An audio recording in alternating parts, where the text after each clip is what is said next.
सत्रासाठी आज आपल्याला प्रमुख पाहुणे म्हणून प्राध्यापक डॉक्टर सचिनजी मगर सर भेटलेले आहेत. ते प्रभारी उद्यानविद्या विभाग महात्मा फुले कृषी विद्यापीठ राहुरी येथे कार्यरत आहेत. आजचा त्यांचा विषय आहे केशर आंबा छाटणी पीक व्यवस्थापन. ह्या संदर्भात मी मगर सरांना विनंती करतो की त्यांनी एक मिनिट, त्यांचा आता ह्या क्षेत्रातला अनुभव त्यांचा एक 15 ते 20 वर्षाचा आहे. त्यांनी संशोधन पर लेख एक 15-17 लेख लिहिलेले आहेत. त्यांचे बरेच कार्यक्रम पण झालेले आहेत. त्यांचा आता तसं परिचय थोडक्यात करून देतो. त्यांचं तसं सांगायला गेलं तर खूप मोठं कार्य आहे. मी मगर सरांना विनंती करतो की त्यांनी त्यांचं मार्गदर्शन चालू करावे. धन्यवाद.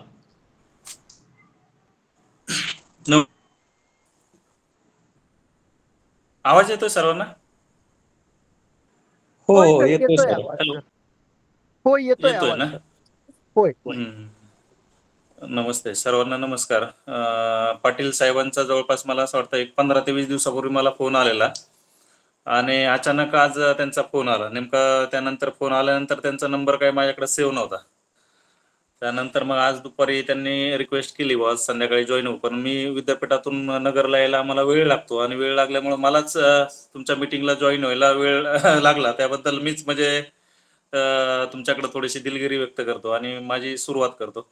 बरंच आता आंबा म्हणजे सगळ्यांचा आपल्या महाराष्ट्राचा विचार जर केला तर हा जवळपास सर्वच शेतकरी बांधवांचा एक जिव्हाळ्याचा प्रश्न म्हणजे जिव्हाळ्याचा विषय होत चाललेला आहे अलीकडच्या काळामध्ये. जसं आंब्यामध्ये आपली सघन लागवड आता अलीकडच्या काळामध्ये वाढत चाललेली आहे, तर त्या दृष्टिकोनातून बरेच शेतकरी बांधव आमच्या कॉन्टॅक्टमध्ये असतात. आता बरेचसे मी रोपवाटिकाला असल्या कारणाने तर बरेच शेतकरी दररोज आमच्या कॉन्टॅक्टमध्ये येतात आणि लागवडीपासून उत्पादनापर्यंतच्या मार्गदर्शनाच्या संदर्भामध्ये चर्चा घडत असते.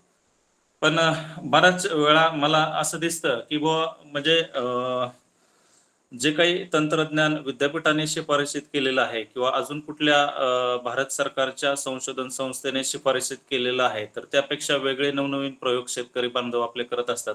त्यामध्ये बरेच शेतकरी बांधव सक्सेस पण होतात. त्यांच्या अनुभवाने ते शिकत चालतात पुढे आणि त्यांचं पाहून दुसरं नवीन शेतकरी बांधव त्या पद्धतीने शेतकरी प्रयत्न करायचा प्रयत्न आज करत आहेत. पण बरेचसे त्याच्यामध्ये फेल पण जातात. फेल जाण्याचं कारण असं की पूर्णपणे आपण जे काही आपल्याला लागवड करायची आहे किंवा जे काही आपल्याला पुढचं आंब्याच्या संदर्भामध्ये जे काही काम करायचं आहे, तर त्या पूर्ण गोष्टी सगळं आत्मसात करणं तितकंच आवश्यक आहे. तर आता सघन लागवडीच्या संदर्भातीलच बरेचसे शेतकरी या ग्रुपवर असतील मला असं वाटतं ना पाटील साहेब? होय सर, बऱ्यापैकी सघन लागवड केलेल्या लोकांचाच ग्रुप आहे आपल्यामध्ये मोठ्या प्रमाणावर.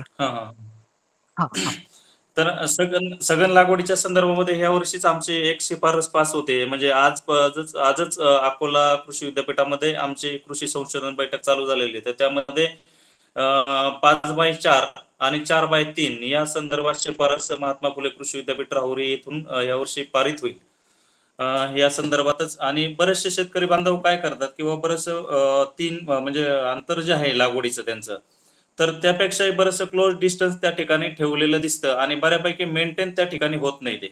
तर मग त्या सघन लागवडी ज्यावेळेस आपल्याला करायची आहे, तर सघन लागवडीचा मुख्य उद्देश जो आहे आपल्याला कमीत कमी जागेमध्ये जास्तीत जास्त झाडे बसून आपल्याला झाडाचा आकार हा मर्यादित ठेवून आपल्याला त्यापासून उत्पादन मिळवायचं असतं. पण हे सगळं करत असताना आपल्याकडं आपण छाटणी तंत्रज्ञान हे शेतकरी बांधवांनी सर्वप्रथम आत्मसात केलं पाहिजे. सघन लागवडीमध्ये जसं आंबा हे फळपीक आहे, तर आंब्याला आपल्याला असं दिसत नाही किंवा साईडच्या म्हणजे जी काही फांदी आहे शेंड्याकडून फळं लागतात आपल्याला. बाजूच्या फांद्यांना किंवा साईडनी टर्शरी ब्रांच आपल्या याला ॲक्झिलरी त्याच्यामध्ये फ्लावरिंग नसतं, तर ते टर्मिनल फ्लावरिंग असतं, म्हणजे शेंड्याकडून फ्लावरिंग चालू होतं त्याला. तर त्यामध्ये बरेचसे शेतकरी बांधव आता अलीकडं विचारतात किंवा आंबा लागवड आम्ही केलेली आहे, मग नंतर आता 2 वर्ष झाले, 3 वर्ष झाले, 2 पिकं आमचे चांगले आले, नंतर 4थ्या वर्षीपासून आमचे एकदम झाडं एकदम गुतायला लागले, नंतर काय करायचं. मग असे बरेचसे शेतकरी बांधव माझे मागच्या पंधरवड्यामध्ये माझ्या बरेचसे कॉन्टॅक्ट मध्ये आले आणि मग एक गहन चर्चेचा विषय होऊन जातो की आता लागवड केली तर खरी, मग नंतर आता 2 पिकं पण घेतले चांगले, नंतर पुढं काय करायचं. असे प्रश्न बरेचसे शेतकरी बांधव घेऊन येत असतात. तर त्या माध्यमातून जे शेतकरी बांधवांनी सघन लागवड केलेली आहे, तर अशा शेतकरी बांधवांसाठी आता जवळपास केशर आंब्याचं हार्वेस्टिंग हे जवळपास आता उरकत आलेलं आहे. जवळपास 80 ते 90% हार्वेस्टिंग हे झालेलंच आहे आणि एक आठवड्यामध्ये साधारणपणे केशर आंब्याचं हार्वेस्टिंग होऊन जाईल. तर अशा शेतकरी बांधवांसाठी इमिजिएट आफ्टर हार्वेस्टिंग म्हणजे आपलं ज्यावेळेस हार्वेस्टिंग होऊन जाईल कम्प्लीट, तर त्या जवळपास जूनच्या 2ऱ्या आठवड्यापर्यंत आपली छाटणी करणं गरजेचं आहे. जसं की जे शेतकरी बांधवांनी सघन लागवड केलेली आहे, तर अशा शेतकरी बांधवांसाठी आंब्याच्या जसा आंबा आपण लावतो तर त्याचं ते खोड असतं. खोडाला आपण टिपिंग केल्याच्या नंतर म्हणजे शेंडा फोडल्याच्या नंतर त्याला प्रायमरी ब्रांचेस येतात, म्हणजे प्रायमरी शूट्स येतात. त्याला आपण परत टिपिंग केल्याच्या नंतर सेकंडरी शूट्स येतात आणि त्याला नंतर आपण परत हे कट केल्याच्या नंतर टर्शरी शूट्स येतात आणि आपण जे काही आता फळं घेतोय त्या झाडावरती, तर ते टर्शरी शूट्सवर आपण घेत असतो. तर हे जे काही टर्शरी शूट्स आहेत हे आपल्याला क्लिपिंग करायचे. साधारण हार्वेस्टिंग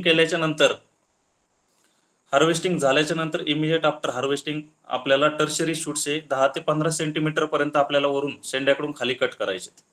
आणि हे कट करत असताना आपल्याला आपल्या झाडामध्ये सर्वप्रथम आपल्याला काय करायचंय, किंवा जे फांद्या आपल्या एकदम जमिनीकडे ज्यांनी हे वळलेले आहेत, जमिनीला लागलेले आहेत, तर त्या पहिल्या त्या फांद्यांचं आपल्याला कटिंग करून घ्यायचंय. नंतर आतमध्ये ज्या फांद्या एकमेकांमध्ये गुंतलेल्या आहेत, वाकड्या तिकड्या वाढलेल्या आहेत, तर अशा फांद्या सर्वप्रथम तुम्ही छाटणी करून घ्यायची आणि नंतर तुम्हाला टर्शरी ब्रांचेसची छाटणी करायची. एक्सेसिव्ह टर्शरी ब्रांचेस असतील तर त्या सुद्धा म्हणजे आपल्याला ओव्हर क्राउडिंग त्या ठिकाणी होऊ नये, झाडामध्ये हवा खेळती राहिली पाहिजे, सूर्यप्रकाश खेळता राहिला पाहिजे, त्या दृष्टिकोनातून आपल्याला त्या फांद्या छाटणे गरजेचं आहे. मग अशा फांद्या छाटत असताना आपण जे काही सिकेटर वापरतोय किंवा जे काही आपण छाटणीचे अवजार वापरतो, तर त्याचं सुद्धा निर्जंतुकीकरण करून घेणं गरजेचं आहे. आणि ही छाटणी करत असताना जी काही टर्शरी ब्रांच सोडून आपण ज्या टर्शरी ब्रांचेस सुद्धा आपल्याला थिनिंग आउट करायचे, म्हणजे पूर्ण याच्या सहित काढून टाकायचे, जेणेकरून त्या ठिकाणी असणारं क्राउडिंग हे कमी होऊन जाईल. तर त्यासाठी सुद्धा कट घेताना सुद्धा आपल्याला शार्प कट घेऊन तो आपल्याला लोअर साईडनी तो कट घ्यायचा आहे, जेणेकरून त्या आपली जी स्किन आहे, म्हणजे जी साल आहे झाडाची, फांदीची साल ही स्प्लिट झाली नाही पाहिजे. अशा पद्धतीने तो कट आपल्याला घेणं गरजेचं आहे. तदनंतर आता बरेच मला माहित नाही छाटणी केल्यानंतर पुढचे शेतकरी बांधव काय काय करत असतात, काय काय त्यांचे कामं चालत असतात. कारण छाटणी केल्यानंतर इमिजिएट आपल्याला जो काही खताचा डोस आहे तो साधारण जून एंड पर्यंत आपला दिला गेला पाहिजे.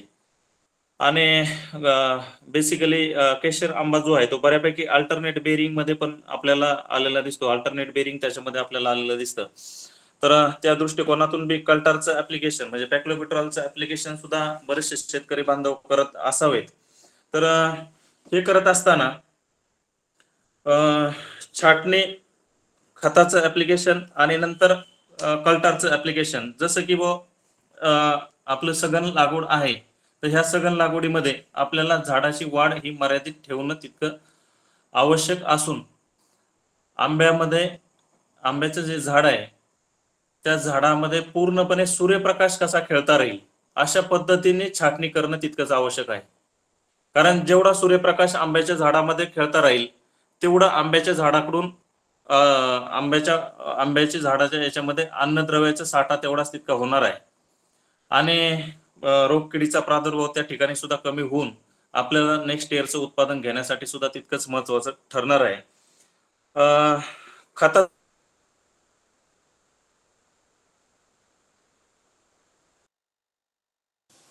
सर आवाज ब्रेक झाला.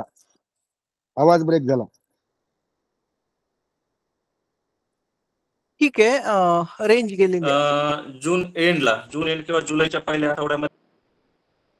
हॅलो, हा सर येतो हा आवाज, सर, येतोय, बोला. थोडासा आवाज ब्रेक झाला होता मध्ये, आता सुरळीत आहे, बोला Yes, sir. आपण सर. मला एक थोडंसं बरं का पाटील साहेब असं वाटतं, आपण एक क्वेश्चन आन्सर टाईप जर गेलं तर थोडक्यात मला असं वाटतं, म्हणजे प्रॉब्लेम्स काय आहेत आणि त्यावरती सोल्युशन्स काय आहेत, म्हणजे नेक्स्ट लेक्चर जे आपण घेऊ ते मग एक पीपीटी फॉर्मॅट मध्ये येऊन जाईल. बरोबर बरोबर. आवाज गेला. नाही सर, आता मला बागायतदारांना या ठिकाणी 2 शब्द बोलावे वाटतात. सरांनी आज अतिशय घाई गडबडीमध्ये आपल्याला वेळ दिलेला आहे.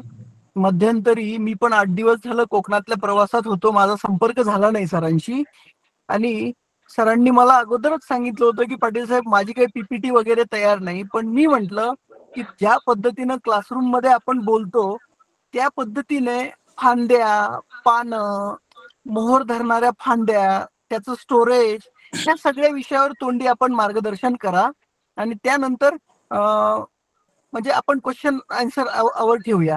तर सर आपल्याला जेवढं काही तोंडी माहिती द्यायची आहे, ती माहिती जर तुम्ही व्यवस्थित दिली तर आणि ती माहिती संपली की त्यानंतर आपण क्वेश्चन आन्सर सेशन ठेवत असतो. तर एकदा का बरं, ओके ओके. आपली माहिती संपली की कळवा.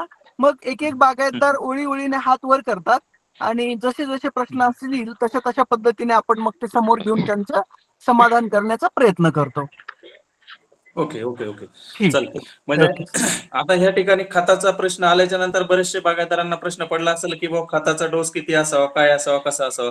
तर या संदर्भामध्ये सुद्धा संशोधन विद्यापीठामध्ये चालू आहे. जे काही नॉर्मल प्लांटिंग डिस्टन्स आहे आपलं 10 बाय 10 मीटरचं, त्याचा डोस ठरलेला आहे. पण अजून हाय डेन्सिटीच्या संदर्भामध्ये फर्टिगेशन आणि न्यूट्रिशन यावरती स्टडी विद्यापीठामध्ये चालू आहे. तदनंतर जो विषय आपला आहे कल्टरचा, कल्टर का द्यावा, तर जी काही छाटणी आपण आपला आंब्याचं हार्वेस्टिंग झाल्यानंतर आपण जून मध्ये आपण करणार आहोत, तर त्यानंतर ज्या टर्शरी ब्रांचेस वरती आपल्याला जे काही शूट्स येणार आहेत, ज्या काही नवीन फुटवे फुटून ज्या काही फांद्या येणार आहेत, तर त्या फांद्या लगेच मॅच्युअर होणार नाहीत नेक्स्ट पुढच्या 3-4 महिन्यामध्ये.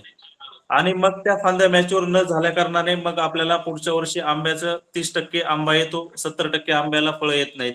तर मग अशा ठिकाणी आपल्याला कल्टरचं ऍप्लिकेशन आपण करणं तितकंच आवश्यक आहे, जेणेकरून ती जी काही शूट्स जो नवीन आलेला आहे तर तो मॅच्युअर होऊन झाडाची वाढ सुद्धा मर्यादित राहून ती काडीची जाडी, काडीची मॅच्युरिटी आणि फ्लॉवरिंग मध्ये अर्लीनेस ह्याचा जो हे आहे आपल्याला जी काही अर्ली फ्लॉवरिंगचं वेळ साधायची आहे, तर त्यासाठी आपण कल्टर ऍप्लिकेशन त्या ठिकाणी करत असतो. बरं, हे कल्टर ऍप्लिकेशन सुद्धा कधी करायचं किंवा 1 वर्ष, 2 वर्ष, 3 वर्ष, जवळपास सगळ्या लागवडीमध्ये 3ऱ्या वर्षापासून जवळपास आपण फळं घ्यायला सुरुवात करतो. तर पहिले 2रं वर्ष सोडून आपण 3ऱ्या वर्षीच्या छाटणीपासून पहिलं पीक घेतल्याच्या नंतर लगेच सगळं कल्टर ऍप्लिकेशन करणं गरजेचं आहे. कारण कल्टर ऍप्लिकेशन याच्यासाठी किंवा दरवर्षी आपल्याला रेग्युलर फ्लॉवरिंग येतं. आणि दुसरी गोष्ट, ज्यावेळेस आपण कल्टर ऍप्लिकेशन करतो तर त्यावेळेस आपले सगळे शूट जवळपास मॅच्युअर होतात आणि सगळ्या शूट्स मधून आपल्याला जवळपास फ्लॉवरिंग मिळतं. पण हे करत असताना आपल्याला खताचा जो काही आपण डोस पहिल्या वर्षी जो दिलेला आहे, म्हणजे पहिल्या पिकाच्या वेळेस जो दिलेला आहे, तर त्यावेळेस तो डोस आपल्याला दुप्पट करणं तितकं गरजेचं आहे, जेणेकरून झाडामधली एनर्जी कल्टरमुळे ही पूर्णपणे बाहेर पडते आणि झाड पूर्णपणे पूर्ण ताकदीनिशी त्याचं फळधारणा करून फळ देण्याचा प्रयत्न करतं. आणि ही जी काही एनर्जी आहे त्या फळामध्ये गेल्याच्या नंतर पूर्ण झाडाची एनर्जी पुन्हा भरून निघून पुन्हा आपल्याला त्या झाडापासून फळं मिळण्यासाठी आपल्याला खताचा डोस हा साधारणपणे दुप्पट करणं, म्हणजे मागच्या वर्षी तुम्ही जेवढा काही डोस टाकलेला आहे तो दुप्पट करणं गरजेचं आहे. सघन लागवडीमध्ये असं नाहीये की बुवा आता एक 4 वर्ष, 5 वर्ष, 6 वर्ष झाले, 5 वर्षाच्या पुढे एक स्टेडी आपल्याला उत्पादन मिळायला सुरुवात होती 5 ते 6 5 वर्षापासून पुढे. म्हणजे आपली जी हाईट आहे, झाडाची हाईट ही मर्यादितच आपल्याला ठेवणं गरजेचं असतं, कारण झाडाच्या फांद्या जर गुंतल्या तर त्यापासून आपल्याला उत्पादन मिळणं हे कमी होतं. आणि पर्यायीने आपल्याला शेंड्याकडच्या ब्रांचेस, म्हणजे ज्या फांद्या आपल्या सूर्यप्रकाशाकडे आहेत अशा फांद्यापासूनच आपल्याला उत्पादन मिळतं. आणि बाकीच्या फांद्या ज्या फांद्यांवरती सावली पडते, सावलीतल्या फांद्या काही वर्षानंतर किंवा काही महिन्यानंतर आपल्याला वाळायला लागलेल्या दिसतात आतमधल्या. तर त्यासाठी सुरुवातीपासूनच सघन लागवडीमध्ये शेतकरी बांधवांनी छाटणीची काळजी घेत असताना आपल्या ज्या काही आडव्या तिवड्या वाढलेल्या फांद्या आहेत, जमिनीकडे डोकावलेल्या फांद्या आहेत किंवा ज्या ठिकाणी अति गर्दी झालेल्या फांद्या आहेत, ह्या अशा दरवर्षीच काढणे तितकं गरजेचं आहे. आणि हे करत असताना छाटणी करत असताना छाटणी झाल्याच्या नंतर सुद्धा आपले आता पावसाळ्याला सुरुवात होती, नंतर जे काही बुरशी म्हणजे आपले रोग वगैरे रोग किडीचा प्रादुर्भाव त्या ठिकाणी होतो, तर शिफारशीत केलेल्या आपल्या ज्या काही बुरशीनाशक आहेत किंवा मार्केटमध्ये नवीन नवीन मॉलिक्युल्स पण आलेले आहेत, तर त्या ठिकाणी त्याचा वापर करणं सुद्धा तितकंच गरजेचं आहे.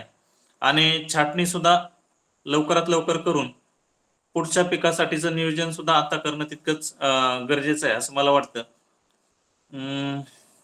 सध्या तर मी तर एवढंच बोलू शकतो आता. म्हणजे मला प्रश्न जर विचारले तर मग प्रश्नाच्या माध्यमातून मग आपल्याला बोलता येईल पुढे. निश्चित सरांची निश्चित खूप घाई निश्चित झाली त्याच्यामुळे प्रश्नोत्तर केलं तरी काय हरकत नाही. हा निश्चित निश्चित. कारण सरांनी मला तसं पूर्वीच सांगितलेलं होतं की पाटील साहेब माझ्याकडे पीपीटी नाही, माझी तयारी नाही, पण मी म्हंटल की आपण आज आम्हाला हवेत. कारण त्यांना ऐकणं, कारण त्यांचे लेख मी काही वाचले, त्यांचे व्हिडिओज पण पाहिले, इंटरनेटवर बऱ्याच गोष्टी उपलब्ध आहेत आणि मी सरांशी संपर्क केला होता. म्हणजे कोणत्याही प्रकारचा परिचय नसताना फक्त माझ्या विनंतीला मान देऊन एवढ्या बिझी शेड्यूलमध्ये, कारण ते उद्यान विद्या विभाग सांभाळतात म्हणजे नर्सरी सांभाळतात, तर सध्या नर्सरीचं सीझन आहे हे आपल्या सगळ्यांना माहिती आहे रोपवाटिकेचा, तरी सरांनी आपल्याला वेळ दिला आणि आपले बहुमूल्य मार्गदर्शन या ठिकाणी केले. पुढच्या एका नव्या विषयाबरोबर पूर्व सूचना पूर्व तयारी करूनच आपण सेशन घेऊया. खूप इंटरॅक्टिव्ह आणि स्मार्ट सेशन होईल, ते नॉलेजियस सेशन होईल याच्याबद्दल मला पूर्ण खात्री आहे. कारण की सरांचा तेवढा त्या विषयाचा अभ्यास आहे फळबागेच्या विषयामध्ये. तर सर आपण अतिशय मौलिक आणि छान विचार या ठिकाणी मांडले. आम्ही ग्रुपच्या वतीने या ठिकाणी आपले आभार मानतो. आता यानंतर प्रश्नोत्तराचा तास होईल. तर बागायतदारांना विनंती आहे की ज्या ज्या बागायतदारांना प्रश्न विचारायचे आहेत त्या बागायतदारांनी कृपया हात वरती करा. त्यानंतर एका एकाला संधी देण्यात येईल, ज्या पद्धतीने हात वरती होईल त्या पद्धतीने, आणि प्रश्न घेण्यात येतील.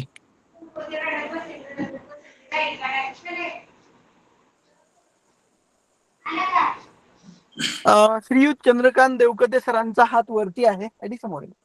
हा सर नमस्कार. सरांना विनंती करायची आहे की सर आपला प्रश्न विचारा. सर आपण छाटणी करत असताना कोणत्या प्रकारची फांदी निवडावी, किती छाटणी योग्य आहे?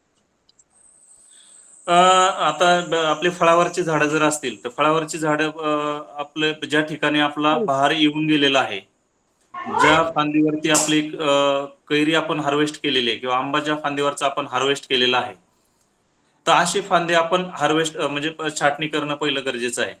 म्हणजे ती पूर्ण मॅच्युअर आहे आणि त्यापासून आपल्याला जो शूट येणार आहे, पुढचे 2-3 शूट त्याच्यावरती आपल्याला येणार आहेत, तर त्या शूटवरती नेक्स्ट सीझनला आपण फ्लॉवरिंग धरू शकतो. आणि जे काही आपले नवीन पालवी आलेली असते, तर ती नवीन पालवी आलेली सुद्धा आपण त्या ठिकाणी काही प्रमाणामध्ये राखू शकतो त्यामध्ये.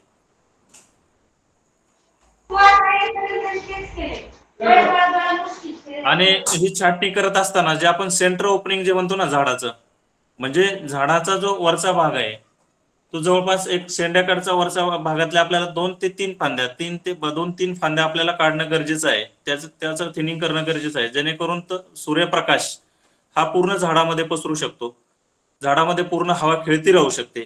अशा पद्धतीने आपल्याला सेंटर ओपनिंग त्याचं करून मग नंतर जे काही म्हणजे आपल्या मॅच्युअर शूट्स आहेत त्या मॅच्युअर शूट्स आपल्याला छाटणी करणं गरजेचं आहे. देवकते सरांचं समाधान झालेलं असेल अशी अपेक्षा आहे. उन्मेष शिंदे सरांचा हात वरती आहे. उन्मेष शिंदे सर कृपया आपला प्रश्न विचारा.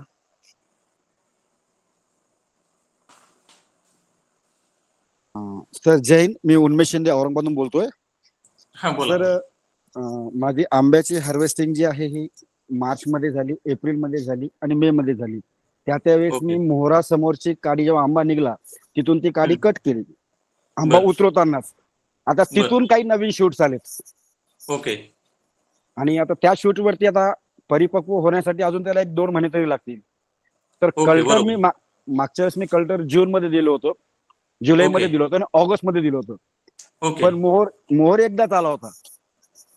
नाही, कल्टार ऍप्लिकेशन, कल्टारचं जे शिफारस आहे महात्मा फुले कृषी विद्यापीठाने जी शिफारस केलेली आहे कल्टार ऍप्लिकेशनची, तर ती 15 जुलै ते 15 ऑगस्टच्या दरम्यान आपल्याला ते ऍप्लिकेशन करायचंय, जेणेकरून पाऊस हा पूर्णपणे ओके. झालेला असतो बऱ्यापैकी, आणि त्यावेळेस ते हा, हा. शिफारस केलेली आहे. किंवा एक अर्ली करणं किंवा एकदम अर्ली कल्टारचं ऍप्लिकेशन किंवा एकदम लेट, मग त्याचा काहीच फायदा होत नाही. हो, तो फायदा झाला नाही मला, हम्म. म्हणून सांगितलं की मला एकदाच मोहर आला. पण आता अशी गोष्ट आहे की माझ्याकडे मी बरेच ठिकाणी वेळणी केली, सेंटर ओपन केलं आहे, पण आता कटिंग करताना सर कन्फ्यूज असा होतो की कोणत्या फांदीला मोहर येईल आणि कोणत्याला येणार नाही, याचं असं गाईडलाईन्स कट करताना नाही लक्षात येत सर. नाही नाही कारण नाही, की मग आता आपल्याकडे काय होतंय माहितीये का, बरचसा वातावरणाचा बदल होतोय. आणि हो. मागचं 2 वर्ष आपण जर पाहिलं तर आंब्याला कमीत कमी 3 वेळेस फ्लश आलेला आहे. हो सर, कमीत कमी 3 वेळेस फ्लश आलेला आहे.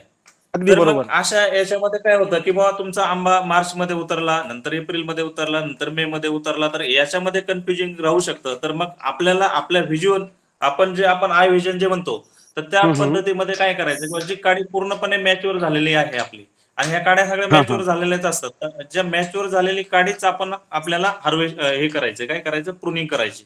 मग प्रुनिंग केल्याच्या नंतर ओके. जे काही नवीन शूट्स येणार आहेत ते कल्टर ऍप्लिकेशन नंतर तुमचे मॅच्युअर होणार आहेत.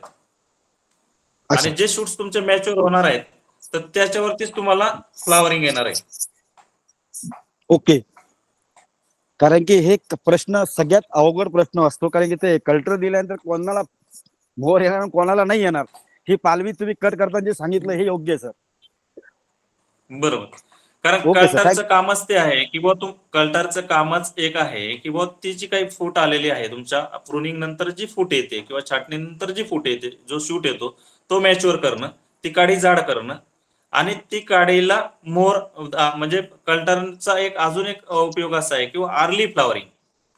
जसं की बुवा आपलं टेम्परेचर नोव्हेंबर नंतर एकदम नोव्हेंबर डिसेंबर मध्ये कमी कमी कमी व्हायला लागतं. रात्रीचं टेम्परेचर कमी जर झालं तर त्यावेळेस आपल्याला काय होतं किंवा आंब्याच्या मोहरासाठीची परिस्थिती म्हणजे त्यावेळेस तयार व्हायला लागते. म्हणजे ही प्रुनिंग केली, छाटणी केली, शूट्स आले, कल्टर ऍप्लिकेशन केलं 15 जुलै 15 ऑगस्ट, सप्टेंबर ऑक्टोबर मध्ये त्याचं फ्रूट बड इनिशिएशन आणि डिफरन्शिएशन, म्हणजे ज्या काडीमधून तुम्हाला बहार येणार आहे अशी काडी त्यावेळेस मॅच्युअर दिसते, आणि ती काडी डॉर्मन्सी मध्ये जाते. म्हणजे जो वड आहे तुमचा, जी काडी आहे ती पूर्णपणे काळसर दिसायला आपल्याला लागते, आणि तो जो ओके. बड आहे तो मुका दिसतो आपल्याला असा एकदम, नाही डॉर्मन्सी हो मध्ये सर. जातो. हो. आणि त्या बडपासून म्हणजे ज्यावेळेस आपल्याला एकदम थंडी चालू होते तर त्यानंतर आपल्याला त्यापासून मोहर निघण्याची परिस्थिती दिसायला लागते. पण आंब्याच्या बाबतीमध्ये असं आपल्याला दिसतं की बुवा बऱ्याच वेळेला जमिनीचा प्रॉब्लेम बऱ्याचशा ठिकाणी मला म्हणजे बऱ्याच शेतकऱ्याकडून ऐकायला मिळतो, किंवा भारी जमिनीमध्ये आंबा लागवड करणे, हलक्या जमिनीमध्ये आंबा लागवड करणे, मध्यम जमिनीमध्ये आंबा लागवड करणे, आणि बऱ्याच ठिकाणी बऱ्याच वेळा काय होतं किंवा आपल्याकडे पाऊस हा लांबलेला असतो, आणि पाऊस लांबला असल्या कारणाने जो आंब्याला ताण बसायला पाहिजे तो ताण व्यवस्थितरित्या बसत नाही, आणि परिणामी जो आपला शूट आपल्याला मोहर देणार आहे त्याच्यातून आपल्याला पालवी फुटलेली दिसते बऱ्याच वेळा. आणि बऱ्याच शेतकरी बांधवांना त्यावेळेस पाण्याचं नियोजन हे जमत नाही, तर मग याच्यामध्ये सुद्धा बऱ्यापैकी आपल्याला हे आलेलं दिसतं, काय प्रॉब्लेम आलेले दिसतात. तर मग भारी जमीन ज्या ठिकाणी असते किंवा मध्यमची जमीन ज्या ठिकाणी असते तर त्या ठिकाणी पाऊस बंद झाल्यानंतर आंब्याला पाणी देणं शक्यतो आपल्या सगळ्यांनी टाळलं पाहिजे. आणि आमच्या इथला अनुभव सांगतो, विद्यापीठामध्ये दोन प्रकारच्या 2 जमिनीमध्ये बाग आहेत. एक भारी जमिनीमध्ये बाग आहे आणि एक अत्यंत खडकाळ म्हणजे लालसर माती आणि मुरमाड जमिनीवरती बगीचा आहे. तर ह्या ठिकाणी जी भारी जमीन आहे त्यामध्ये आम्हाला पूर्णपणे पाऊस बंद झाल्यापासून मोहर निघेपर्यंत, पूर्णपणे मोहर निघून आल्याच्या नंतरच आम्ही त्या ठिकाणी पाणी चालू करतो. आणि जी बगीचा आमची पूर्णपणे खडकावर आहे म्हणजे मुरमाडवरती आहे त्या ठिकाणी आम्हाला कंटिन्यू पाणी चालू ठेवावं लागतं, तर आणि तरच त्यावेळेस त्या ठिकाणी बहार निघतो. म्हणजे अशी परिस्थिती आमची तर 2 ठिकाणी. ओके सर, अजून एक होतं की तुम्ही मागच्या वेळेस मी आलो होतो तर कृषी विद्यापीठाने पुनर्जीवित झाडं केले होते सर. तुमचे 20-25 वर्षाचे झाडं आहेत त्याची कटिंग जी आहे. माझं ऑफिस ज्या ठिकाणी आहे त्या परिसरामध्ये आहे, आणि नंतर आमच्या जवळपास एक 7 ते 8 हेक्टरवरची झाडं आम्ही रिज्युनेशन केलेले, पुनर्जीवित केलेले आहेत. तर कारण की आता पुनर्जीवित करणं म्हणजे बरेचसे सघन लागवड केलेल्या बागा ज्या आहेत 5 बाय 5 मीटरच्या असतील किंवा त्यापेक्षा कमी असतील किंवा मग जुन्या पण बागा आपल्या 10 बाय 10 मीटरवरच्या बागा सुद्धा आता जवळपास 30-35 वर्ष वयाच्या बागा सुद्धा आपल्याला काय करतात, उत्पादन देत नाहीत. हा कारण सर. त्या ठिकाणी फक्त शेंड्याकडनं आपल्याला उत्पादन मिळतं, बाकी हो. ठिकाणी आपल्याला पूर्ण जे झाड आहे ते पूर्ण खाली दिसतं. तर मग अशा बागांसाठी आपल्याला पुनर्जीवित करण्याची आपल्या विद्यापीठाने शिफारस केलेली आहे. झाडाचं पुनर्जीवन कसं करावं, तर त्या संदर्भामध्ये कारण एक साधारण नोव्हेंबर ते डिसेंबर मध्ये आपलं जे झाड आहे, जे झाडापासून आपल्याला कमी उत्पादन मिळतं, ज्या झाडाचं म्हणजे वय जास्त झालेलं आहे, हा हा शक्यतो ते झाड किंवा तो बगीचा काढून टाकण्याऐवजी अशा झाडाचं आपण साधारण 1.5 ते 2 मीटर उंचीवरती हा हा त्याच्या ज्या प्रायमरी ब्रांचेस आहेत तिथपर्यंत आपण जर छाटणी जर केली नोव्हेंबर डिसेंबर मध्ये, ज्यावेळेस थंडीचा पिरियड असतो, ज्यावेळेस त्याला खोडकिड्याचा प्रादुर्भाव होण्याचे चान्सेस हे कमी असतात. कारण खोडकिड्याचा प्रादुर्भाव पावसाळ्यामध्ये ज्या अंडी घातली जातात आणि नंतर मग आपल्याला त्या ठिकाणी ती आळी आपल्याला बोरिंग करताना दिसते. तर छाटणीचा पिरियड हा थंडीचाच का घेतलेला, तर त्यावेळेस त्या ठिकाणी आपल्याला खोडकिड्याचा प्रादुर्भाव कमी दिसतो. म्हणजे छाटणी केल्याच्या नंतर म्हणजे आपल्याला खोडकिड्याचा प्रादुर्भाव कमी दिसत असल्या कारणाने आपण ती नोव्हेंबर ते डिसेंबर मध्येच आपण ती छाटणी करायची. तदनंतर ते जे काय आपण छाटणी करू त्या छाटणीला तुम्हाला साधारण फेब्रुवारी मार्च पर्यंत नवीन शूट्स आलेले दिसतात. हो हो प्रत्येक फांदीला एक 15 ते 20 शूट्स येतात. हो चांगली मॅच्युअर फांदी जर असेल तर 10, 15, 20 पर्यंत त्याचे शूट्स येतात. आणि मग असे शूट्स तुम्हाला साधारण जून मध्ये त्याची थोडीशी विरळणी करायची. ओके एक प्रत्येक फांदीला 4-4, 5-5 शूट्स देऊन तुम्ही त्याची विरळणी करू शकता. आणि नंतर एक पुढच्या वर्षी साधारणपणे छाटणी नंतर 1 वर्षानंतर परत पुन्हा आपल्याला त्या झाडांच्या म्हणजे फांद्यांची पुन्हा विरळणी करणं तितकंच गरजेचं असतं. कारण आपण जर जास्तीत जास्त शूट्स विरळ केले तर बरंचसं झाड हे आपल्याला छत्रीसारखं आपल्याला झालेलं दिसतं. तर त्यासाठी छाटणी ही जी आहे नोव्हेंबर मध्ये करून जे फेब्रुवारी मार्च मध्ये जे शूट्स येणार आहेत त्यामध्ये त्याची उन्हाळा असतो आणि उन्हाळ्यामध्ये काडीची जाडी ही वाढते. ओके म्हणजे जाडी वाढते, म्हणजे हाईट वाढत नाही, जाडी वाढते. त्या जाडी वाटते. दृष्टिकोनातून थंडीमध्ये आपण छाटणी घेतली तर ती आपल्याला काडीची जाडी ही म्हणजे वाढणं गरजेचं असतं. नाही तर काडी पेन्सिल सारखी जर राहिली तर ती काडी समोर जून जुलै मध्ये येणाऱ्या वादळामध्ये पावसामध्ये ती काडी मोडण्याचं प्रमाण जास्त असतं. ओके म्हणून आपण जी काही शिफारस केलेली ते नोव्हेंबर डिसेंबर मध्ये आपल्या त्या झाडाचं पुनर्जीवन करायचं. येणाऱ्या फेब्रुवारी मार्च मध्ये नवीन शूट्स येतील. जून जुलै मध्ये तुम्हाला त्या काड्यांची विरळणी करायची. तर जून मध्ये जो काही शिफारशीत केलेला आपला डोस आहे तो डोस त्या झाडांना खताचा द्यायचा आहे. आणि हे जे पुनर्जीवित केलेले झाड जे आहे तर हे आपल्याला साधारण 3ऱ्या वर्षीपासून छाटणी केल्यानंतर 3ऱ्या वर्षीपासून उत्पादन द्यायला सुरुवात करतं. म्हणजे ज्या झाडापासून आपण उत्पादनाची अपेक्षा सोडलेली असते असं झाड एकदम चांगल्या प्रकारे आपल्याला उत्पादन द्यायला लागतं. पण हे करत असताना बऱ्याच वेळा शेतकरी बांधव काय करतात किंवा दुर्लक्ष करतात झाडांकडे. तर त्या ठिकाणी दुर्लक्ष न करता जसं आपण नवीन झाड लागवड करतो तशा पद्धतीने आपण जर त्याचं जर व्यवस्थापन जर केलं तर निश्चितपणे आपल्याला पहिल्यासारखंच झाड ते उत्पादन द्यायला लागतं. आणि चांगल्या प्रकारचे म्हणजे उत्पादन तर वाढतं, फळांची गुणवत्ता सुद्धा त्यामध्ये वाढते. तर अशा पद्धतीने आपल्याला ते म्हणजे पुनर्जीवित करणं ते झाड तितकंच म्हणजे आवश्यक आहे. बऱ्याच ज्या शेतकरी बांधवांना शक्य आहे या ठिकाणी आमच्याकडं म्हणजे व्हिजिट देणं, तर त्या ठिकाणी त्यांना म्हणजे प्रॅक्टिकली त्या ठिकाणी मला ते दाखवता येईल. सर कटिंग जी आहे की उन्मेष सर खूप लोक लाईन मध्ये आहेत. तुमचा जो प्रश्न आहे दुसरा तो असा प्रश्न आहे की ज्याच्यावर सर सलग 3 तास आणि अतिशय गांभीर्य आणि अभ्यासपूर्वक तुम्हाला माहिती देऊ शकतील. तो प्रश्न कंप्लीट आजच्या विषयाला धरून नाहीये. म्हणजे जुन्या झाडांची पुनर्जीवन, तुमची झाडं मोठी आहेत म्हणून तुम्हाला त्याच्यात इंटरेस्ट असेल. आपण तर नक्कीच जानेवारीमध्ये हा विषय परत एकदा सरांना बोलून घेऊ. मात्र तुमचा जो पहिला प्रश्न होता तो खूप गंभीर होता, तो खूप महत्वाचा होता. आणि जर त्या प्रश्नाचं उत्तर आपल्याला समजलं असेल आणि बागायतदारांनी समजून घेतलं असेल तर त्याच्यामध्ये आंबा पिकाचं सर्व गमक आहे. आणि त्या प्रश्नाचा सखोल अभ्यास केल्यास आंबा किती अवघड आहे म्हणजे तो काही द्राक्ष किंवा डाळिंबा इतका सोपा नाही हे पण आपल्या लक्षात येईल. कारण आंबा वृक्ष गटामध्ये मोडतो. त्याच्यामुळे आणि त्याचे सगळेच विषय म्हणजे खाण्यापिण्यापासनं पुनरुत्पादनापर्यंतचे हे फार वेगवेगळ्या पद्धतीनं मूव्ह करतात. म्हणजे येस सर. त्याची हे होत म्हणजे वहन होतं किंवा ते वेगळ्या पद्धतीनं चालतात आणि आपण त्याला वेलींची किंवा बुश ज्याला म्हणतो आपण श्रब झुडपांची ट्रीटमेंट देऊन त्याला त्या पद्धतीनं बनवतोय. हे ओके. बारीक आणि गंभीर विषय आहेत, आपल्याला टप्प्याटप्प्यानं अभ्यासाला घेता येतील. त्यानंतर आपल्या ग्रुपचे श्री बजरंग वाघमोडे यांचा हात वरती आहे. प्रश्न एकच एका वेळी विचारा आणि त्याला उपप्रश्न फोडून लांबवू नका प्लीज, म्हणजे तज्ञांना पण सोयीचं जातं. वाघमोडे साहेब, आपल्याला विनंती, आपण आपला प्रश्न विचारा.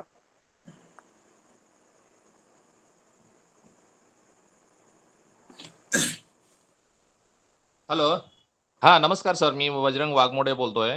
जतला माझी शेती आहे. अल्ट्रा हाय डेन्सिटी 12 बाय 3.5 फुटाची लागवड केलेली आहे. 1080 झाडं लावली होती. त्यामध्ये माझे झाडांचे मिक्सअप भरपूर झाल्यामुळं मला उत्पादनामध्ये बराच तफावत आढळली. त्यामुळं मी आता काही मित्रांच्या सल्ल्यानुसार मी जे मिक्सअप झाडं आलेली आहेत आणि झाडांची वाढ चांगली झाली होती. राजाबोरी, तोतापुरी, लंगडा असे बरेचसे वेगवेगळी व्हरायटीची झाडं होती. त्याचं 10% वर जास्त झाडं असल्यामुळं सल्ल्यानुसार मी त्याचे खरड छाटणी घेतलेली आहे. ओके. खरड छाटणी घेतल्यानंतर त्याला जे आपण ते कलम परत केसरचं कलम बांधणार आहोत. तर ते केसरचं कलम कशा प्रकारे बांधावं आणि त्याचं कलम बांधल्यानंतर त्याचं जे उत्पादन चालू होणार आहे, किती वयानुसार चालू होणार, कधी चालू होणार आणि त्याची काळजी कशी घ्यावी, त्याबद्दल माझा प्रश्न आहे सर. तुम्ही आता जी छाटणी केलेली आहे झाडाची, तुम्ही जी खरड छाटणी म्हणता ते तुमची जमिनीपासून किती उंचीवर केलेली आहे? 1.5 ते 2 फुटाच्या अंतरावर केले. प्रायमरी ब्रांचेस ज्या आहेत त्यावरती 1 फुटाच्या आसपास मी केलेले आहे. ओके ओके, ठीक आहे. मग आता त्याला जे शूट्स येणार आहेत, यस, त्याला जे नवीन शूट्स येणार आहेत ते मॅच्युअर होतील साधारण सप्टेंबर पर्यंत. आणि सप्टेंबर मध्ये, ऑगस्ट एंड किंवा सप्टेंबर मध्ये तुम्ही त्याच्यावरती ग्राफ्टिंग करू शकता, शेंडा कलम करू शकता. प्रत्येक फांदीवर साधारणतः 1-1, 2-2 शूट्स ठेवून तुम्ही म्हणजे आपण ते झाड केशर व्हरायटीमध्ये आपण कन्वर्ट करू शकतो.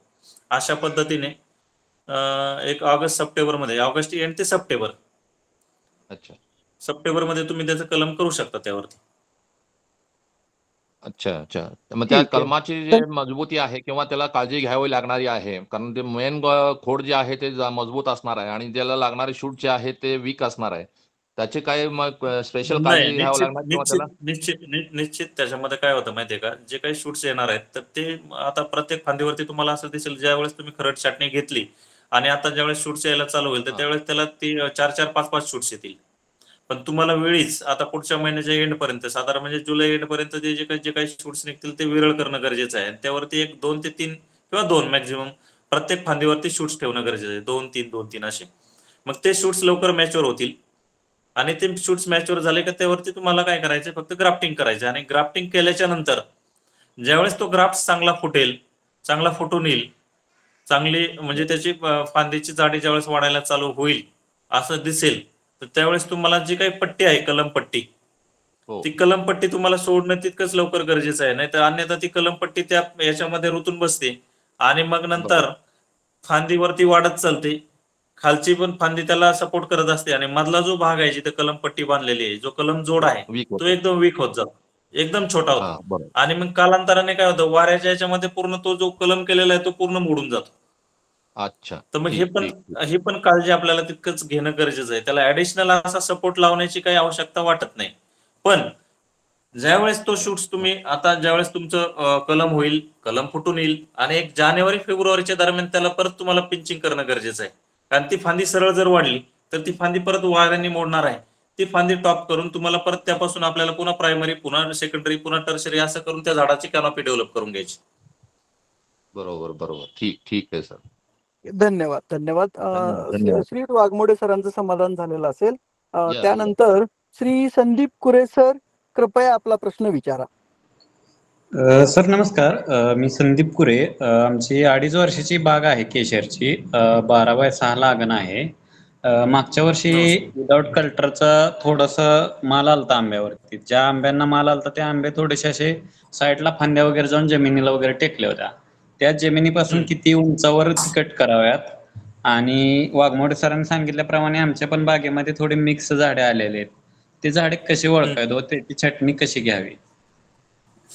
झाडं ओळखायचे म्हणजे काय आहे माहितीये का, तुमचं सर्वात पहिलं म्हणजे त्या झाडाला बहार धरणं तितकंच गरजेचं आहे. आणि बहार सर. धरल्याच्या नंतर तुम्हाला तुमच्या कैरीवरून ते झाड ओळखता येईल.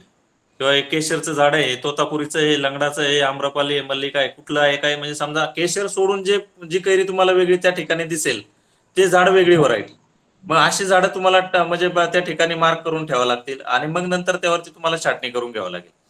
आता म्हणजे बरंचसं तुम्ही 12/22 हा बोला. ह्या वर्षी फक्त सगळ्या झाडांना माल येऊ द्यायची वाट बघायची, आणि त्यानंतर सगळ्यांना खुणा वगैरे करून मग पुढल्या वर्षी छाटणी घेऊ कारण का? आता बरेचसं काय होतं, बरेचसे शेतकरी बांधव, आता बरेच जे शेतकरी बांधव आंब्याची बऱ्याच वर्षापासून शेती करतात, तर त्यांना बऱ्यापैकी केशर आंब्याची पानं जे आहेत, ते पानावरून ते ओळखतात हे केशरचं झाड आहे, बाकीचं हा, सर. दुसऱ्या व्हरायटीचं झाड आहे. म्हणजे हे ज्याचा अभ्यास आहे तोच ते ओळखू शकतो. बिगर त्यासाठी आपल्याला जर तेवढा जर आपला म्हणजे तेवढा डिटेल हे जर नसेल, तर त्या ठिकाणी तुम्हाला निश्चित त्या झाडावरती फळं घेऊनच तुम्हाला त्याचं प्रुनिंग करणं गरजेचं आहे. नाहीतर अन्यथा तुमचे जे व्हरायटीचे झाड आहेत, केशरचे मेन जे झाड आहेत, ते सुद्धा तुमच्याकडून छाडले जाऊ शकतात. हो सर, हो सर. आणि जमिनीपासून किती उंचीवरती छाटणी करू द्या, जे फांदे टेकलेले आहेत त्या? साधारण 1-2-2.5 फुटापर्यंत तरी पाहिजे, 2-2.5 फूट. 2-2.5 फूट. ओके. ज्या फांद्या टेकलेल्या ज्या आहेत ते पूर्णपणे तुम्हाला पूर्ण मोकळं करणं तितकंच गरजेचं आहे. कारण आंब्यामध्ये प्रॉब्लेम काय होतो, जसं तुमची हवा खेळती राहत नाही, आंब्यामध्ये ज्यावेळेस फांद्यांचं क्राउडिंग वाढतं, ज्यावेळेस गर्दी वाढते, तर त्यावेळेस फक्त तुम्हाला वरच्या शेंड्याखालच्याच फांद्याला फळं लागलेले दिसतात, किंवा ज्या फांद्याला सूर्यप्रकाश पूर्ण मिळतो त्या फांद्यालाच फळं लागलेले दिसतात. अन्यथा ज्या सावलीमधल्या फांद्या आहेत त्या वाळलेल्या दिसतात किंवा सुकायला लागलेल्या दिसतात. तर त्यासाठी आपल्याला जे काय स्कर्टिंग आपण त्याला म्हणतो, किंवा जमिनीकडे झुकलेल्या फांद्या, जेणेकरून त्या जर आतापासून तुम्ही जर व्यवस्थित जर मेंटेन जर ठेवलं, तर जे काही तुम्हाला खतं देणं आहे, कल्टर ऍप्लिकेशन करणं आहे, किंवा छाटणी करणं आहे, किंवा औषधांची फवारणी करणं गरजेचं आहे, तर हे जे काही ऑपरेशन आहे तुमचे सोपे होऊन जातात. ओके सर, धन्यवाद. अतिशय छान उत्तर आहे सर. संदीप सरांचं समाधान झालेलं असेल अशी अपेक्षा आहे. श्री विजय माने सर, कृपया आपण आपला प्रश्न विचारा.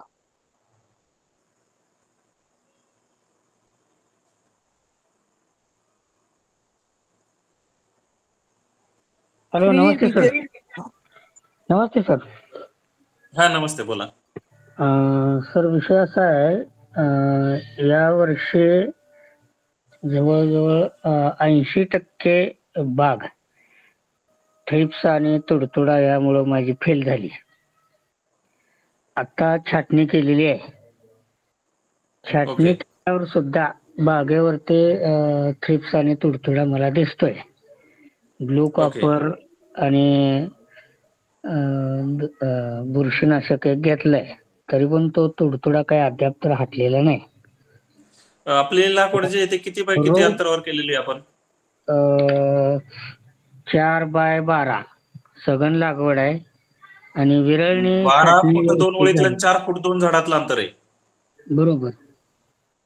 म्हणजे 4 फूट 2 झाडातलं. हा, मग हे हा जो मुद्दा दोन रांगेतील अंतर 12 फूट आहे, 2 झाडातील अंतर 4 फूट. बरोबर. मग 4 फूट म्हणजे एकदमच कमी झालेलं अंतर आहे ते. आणि याच्यामध्ये काय होतं माहितीये का, बरेचसे शेतकरी बांधव, मला एक रिक्वेस्ट आहे, किंवा बऱ्यापैकी याचं त्याचं ऐकून काय करतो आपण, विनाकारण आपला वेळ, पैसा आणि आपलं कष्ट आपण त्या ठिकाणी वायाला घालवत असतो.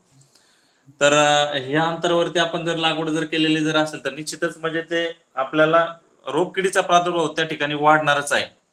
कारण तुम्ही छाटणी कशी करताय आणि त्या ठिकाणी तुमच्या बागेमध्ये हवा खेळती कशी राहते याच्यावरती सगळ्या गोष्टी डिपेंड आहेत.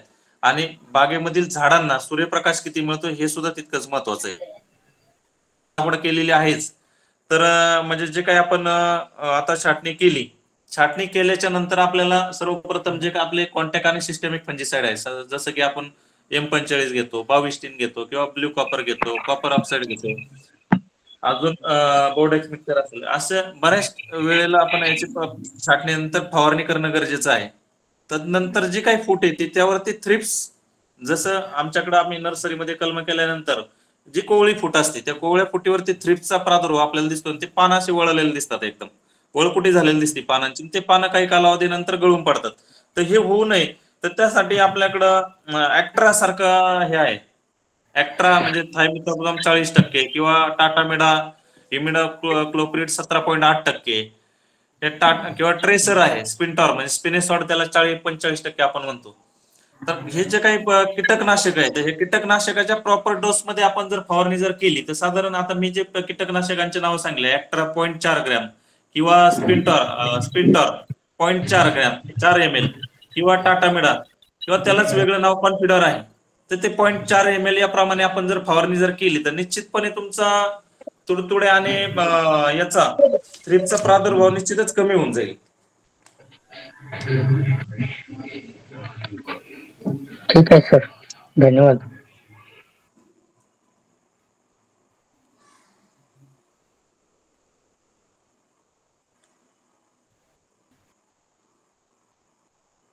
अरुण चौगुले सर, कृपया आपण आपला प्रश्न विचारा.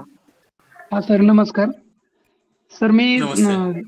3.5 वर्षाची माझी बाग आहे, 14/3 वर्षी माझी लागवड आहे आणि या वर्षी मला 21 टनापेक्षा 21 टनाचं उत्पादन मिळालं.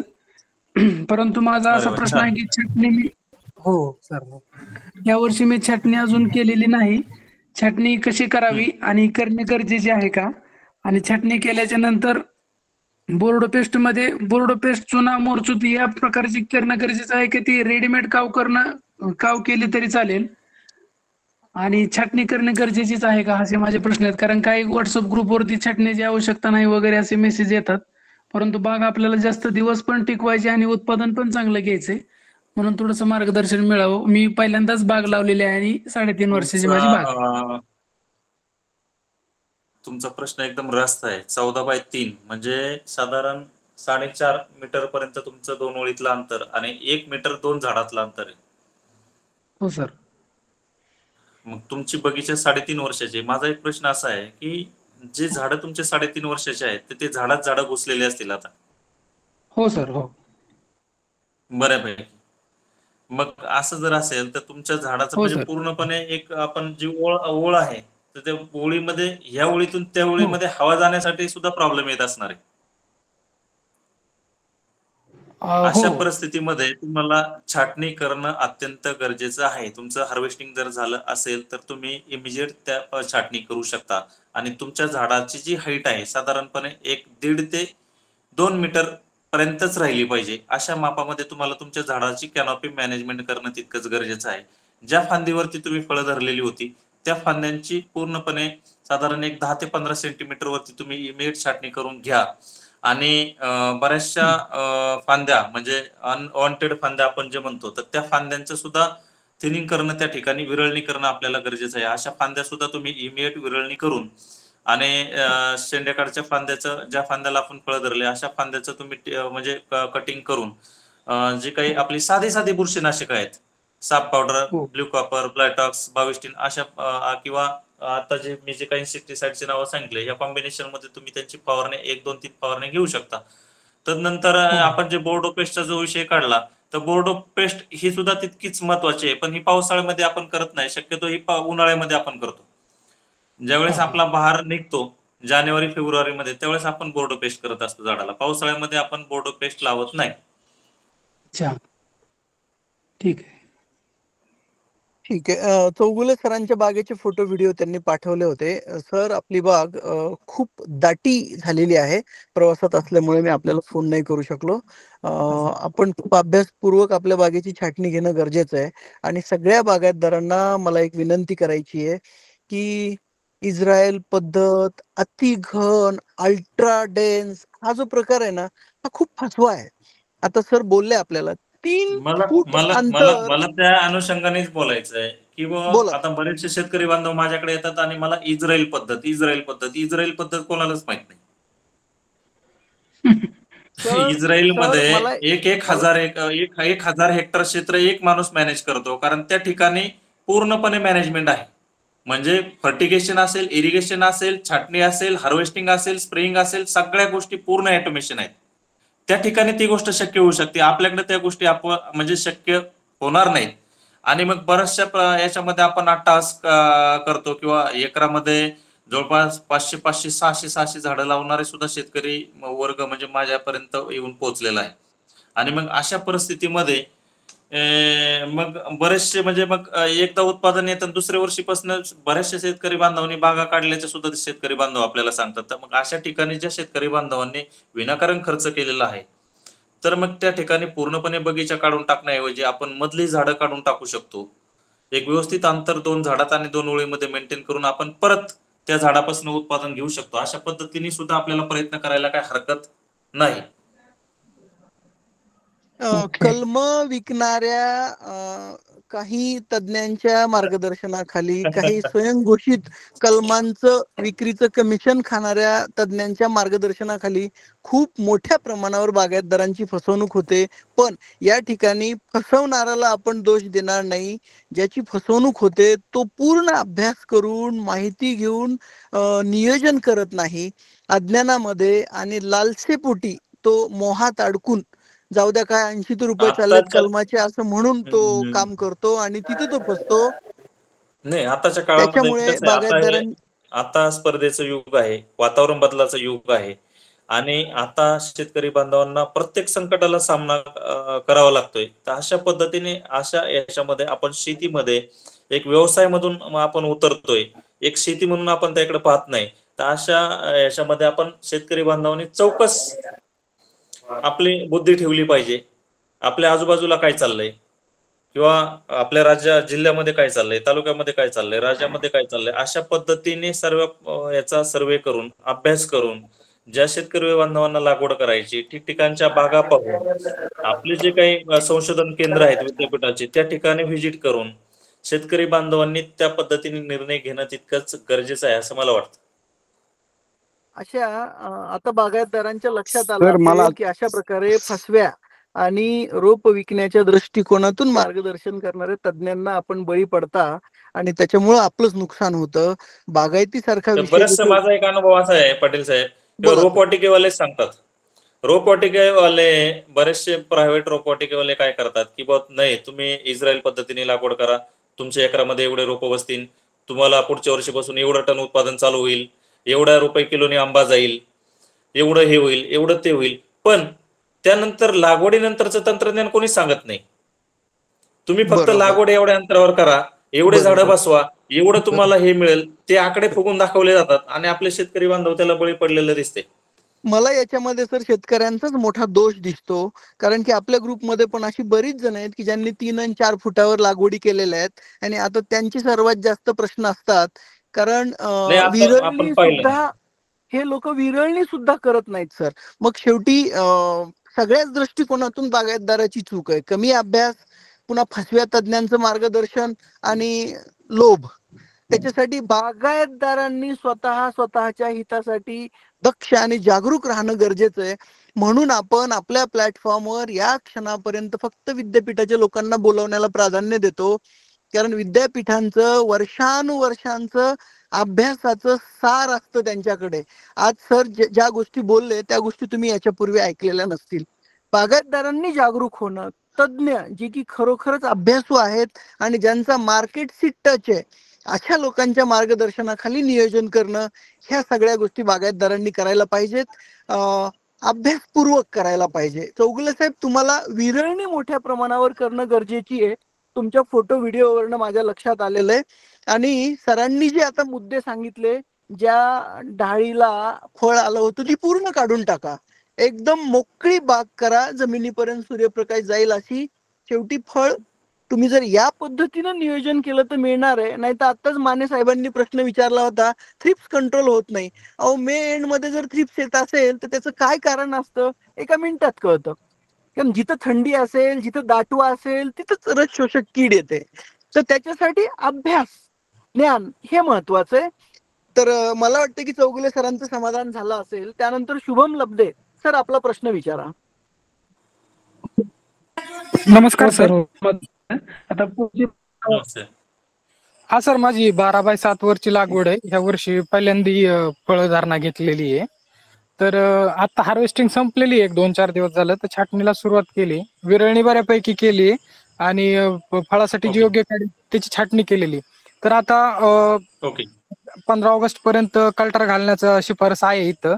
तर त्याच्यानंतर 2-3 वेळा पालवी येते. तर मग आधीमध्ये त्या पालवीची एखाद्या वेळेस छाटणी करू शकतो का? कारण व्हेजिटेटिव्ह ग्रोथ जास्त आहे सर झाडांना.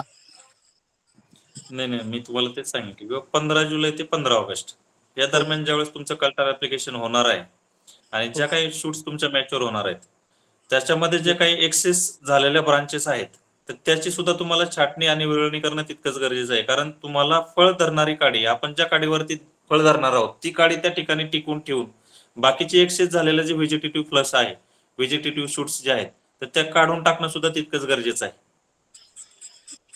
कारण त्याची लांबी जास्त होते आणि ती काडी झुकून पार खाली येते ना, त्याच्यामुळे म्हटलं छाटणी. बरोबर. नाही, कल्टर ऍप्लिकेशन नंतर तुम्हाला हे प्रॉब्लेम दिसणारच नाही.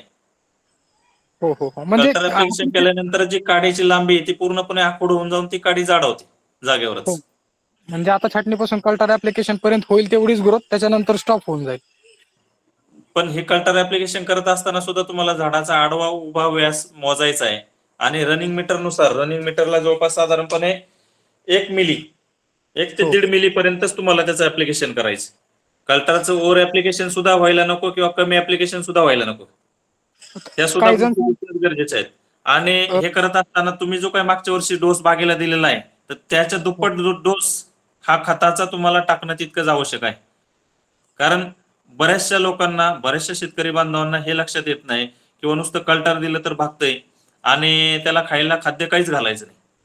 ज्या झाडाकडून आपण जवळपास 10 किलो 15 किलोची अपेक्षा करायची, यावर्षी 15 किलो उत्पादन घेतलं आणि पुढच्या वर्षी आपण 25 किलो त्याकडून अपेक्षा करायची आणि त्याला खाद्य काहीच द्यायचं नाही आणि कल्टर ऍप्लिकेशन करून द्यायचं, तेवढ्याने ते भागणार नाही.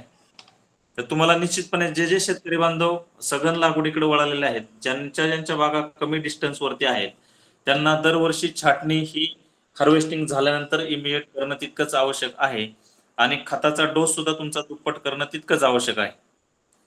तरच तुमचं म्हणजे सघन लागवडीचं तंत्रज्ञान हे सक्सेसफुल होऊ शकतं. धन्यवाद. शुभम सरांचं समाधान झालेलं असेल. धन्यवाद. अनिल पडवळ सर, आपला हात वरती होता, आपण प्रश्न विचारा कृपया. हा, नमस्कार सर. छान मार्गदर्शन झालंय. काही तज्ञाचं मत असं आहे की ज्यावेळेस तुम्ही 12x3 ची लागवड करता आणि ह्या रांगेतून त्या रांगेत कोणताही वारा पास होत नाही तर तो कार्बन डायऑक्साईड तिथंच थांबला जातो आणि तो वाढीला मदत करतो, असं काही जणांचं मत आहे. तर त्याबद्दल थोडासा प्रकाश टाकावा. माझं म्हणजे एकच प्रश्न असा आहे की जे झाड आपण ज्या ठिकाणी आपण जी लागवड केलेली आहे त्या झाडाला जर सूर्यप्रकाश जर नाही मिळाला तर त्या ठिकाणी अन्नद्रव्याचं त्या ठिकाणी निर्मिती होणार नाही. सगळ्यात पहिला प्रश्न. नंतर छाटणी केली नाही तर मी मगापासून तेच रिपीट करतो की झाडाचं याच्यामध्ये फांद्यांचं क्राउडिंग होणार आहे. दुसरी गोष्ट, झाडाच्या आतमध्ये जर तुमचा सूर्यप्रकाश पूर्णपणे गेला नाही तर ती झाडाची आतली काडी पूर्णपणे वीक होणार आहे आणि वीक झालेली काडी पुढच्या सीझनला तुम्हाला भार न देता ती तशीच वांज राहण्याची शक्यता आहे. त्यासाठी आपल्याला हार्वेस्टिंग नंतर छाटणी करणं तितकंच गरजेचं आहे आणि बागेमध्ये खेळती हवा ठेवणं सुद्धा तितकंच गरजेचं आहे. आणि सूर्यप्रकाश बागेमध्ये प्रत्येक झाडावरती, प्रत्येक झाडाच्या आतल्या कॅनॉपीमध्ये राहणं तितकंच गरजेचं आहे. सूर्यप्रकाश जोपर्यंत म्हणजे खाली जमिनीपर्यंत जात नाही तोपर्यंत झाडामध्ये मायक्रो क्लायमेट म्हणजे जे काही आपण झाडाचा दडपा त्या ठिकाणी ठेवणार आहोत तर त्या ठिकाणी मायक्रो क्लायमेट डेव्हलप होऊन तुमचा किडी आणि रोगाचा प्रादुर्भाव त्या ठिकाणी वाढण्याची शक्यता सुद्धा नाकारता येत नाही. धन्यवाद सर. अतिशय अभ्यासू आणि महत्वाचा प्रश्न होता. त्यानंतर श्रीकांत शिंदे, अनिकेत शिंदे यांचा प्रश्न आहे. कृपया आपला प्रश्न विचारा. सर, माझी बाग 15x15 सरकारी पद्धतीने लागवड केलेली आहे मी 3 वर्षापूर्वी. ओके. तर जमीन भारी असल्यामुळे मी तो पर्याय निवडला एकदम भारी जमीन आहे 1 परसपर्यंत. तर यावर्षी छाटणी केली मी पहिल्यांदाच आणि मागच्या 2 वर्षापर्यंत काय माझी छाटणी झालेली नव्हती. यावर्षी मी छाटणी केलेली आहे. तर मला प्रत्येक वर्षी छाटणी करणं गरजेचं आहे का, की काय अजून वेगळ्या पद्धतीने काय छाटणीची? आपल्या ज्या बागा आहेत त्या वायडर स्पेसिंग वरती लागवड केलेल्या बागा ज्या आहेत ना, जे 5 बाय 5 मीटर, आता बऱ्याच शेतकरी बांधवांना मी हीच म्हणजे लागवडीचं अंतर सजेस्ट करत आलेलो आहे बऱ्यापैकी लोकांना. तर ह्या वायडर स्पेसिंग मध्ये आपल्याला दरवर्षी छाटणी करण्याची तितकी काही आवश्यकता भासत नाही. पण ज्या काही आपल्या जमिनीकडे झुकलेल्या फांद्या आहेत किंवा आतमध्ये वाकड्या तिकडे वाढलेल्या फांद्या आहेत किंवा रोबट फांद्या आहेत, अशा फांद्यांची छाटणी करणं आपल्याला आवश्यक आहे.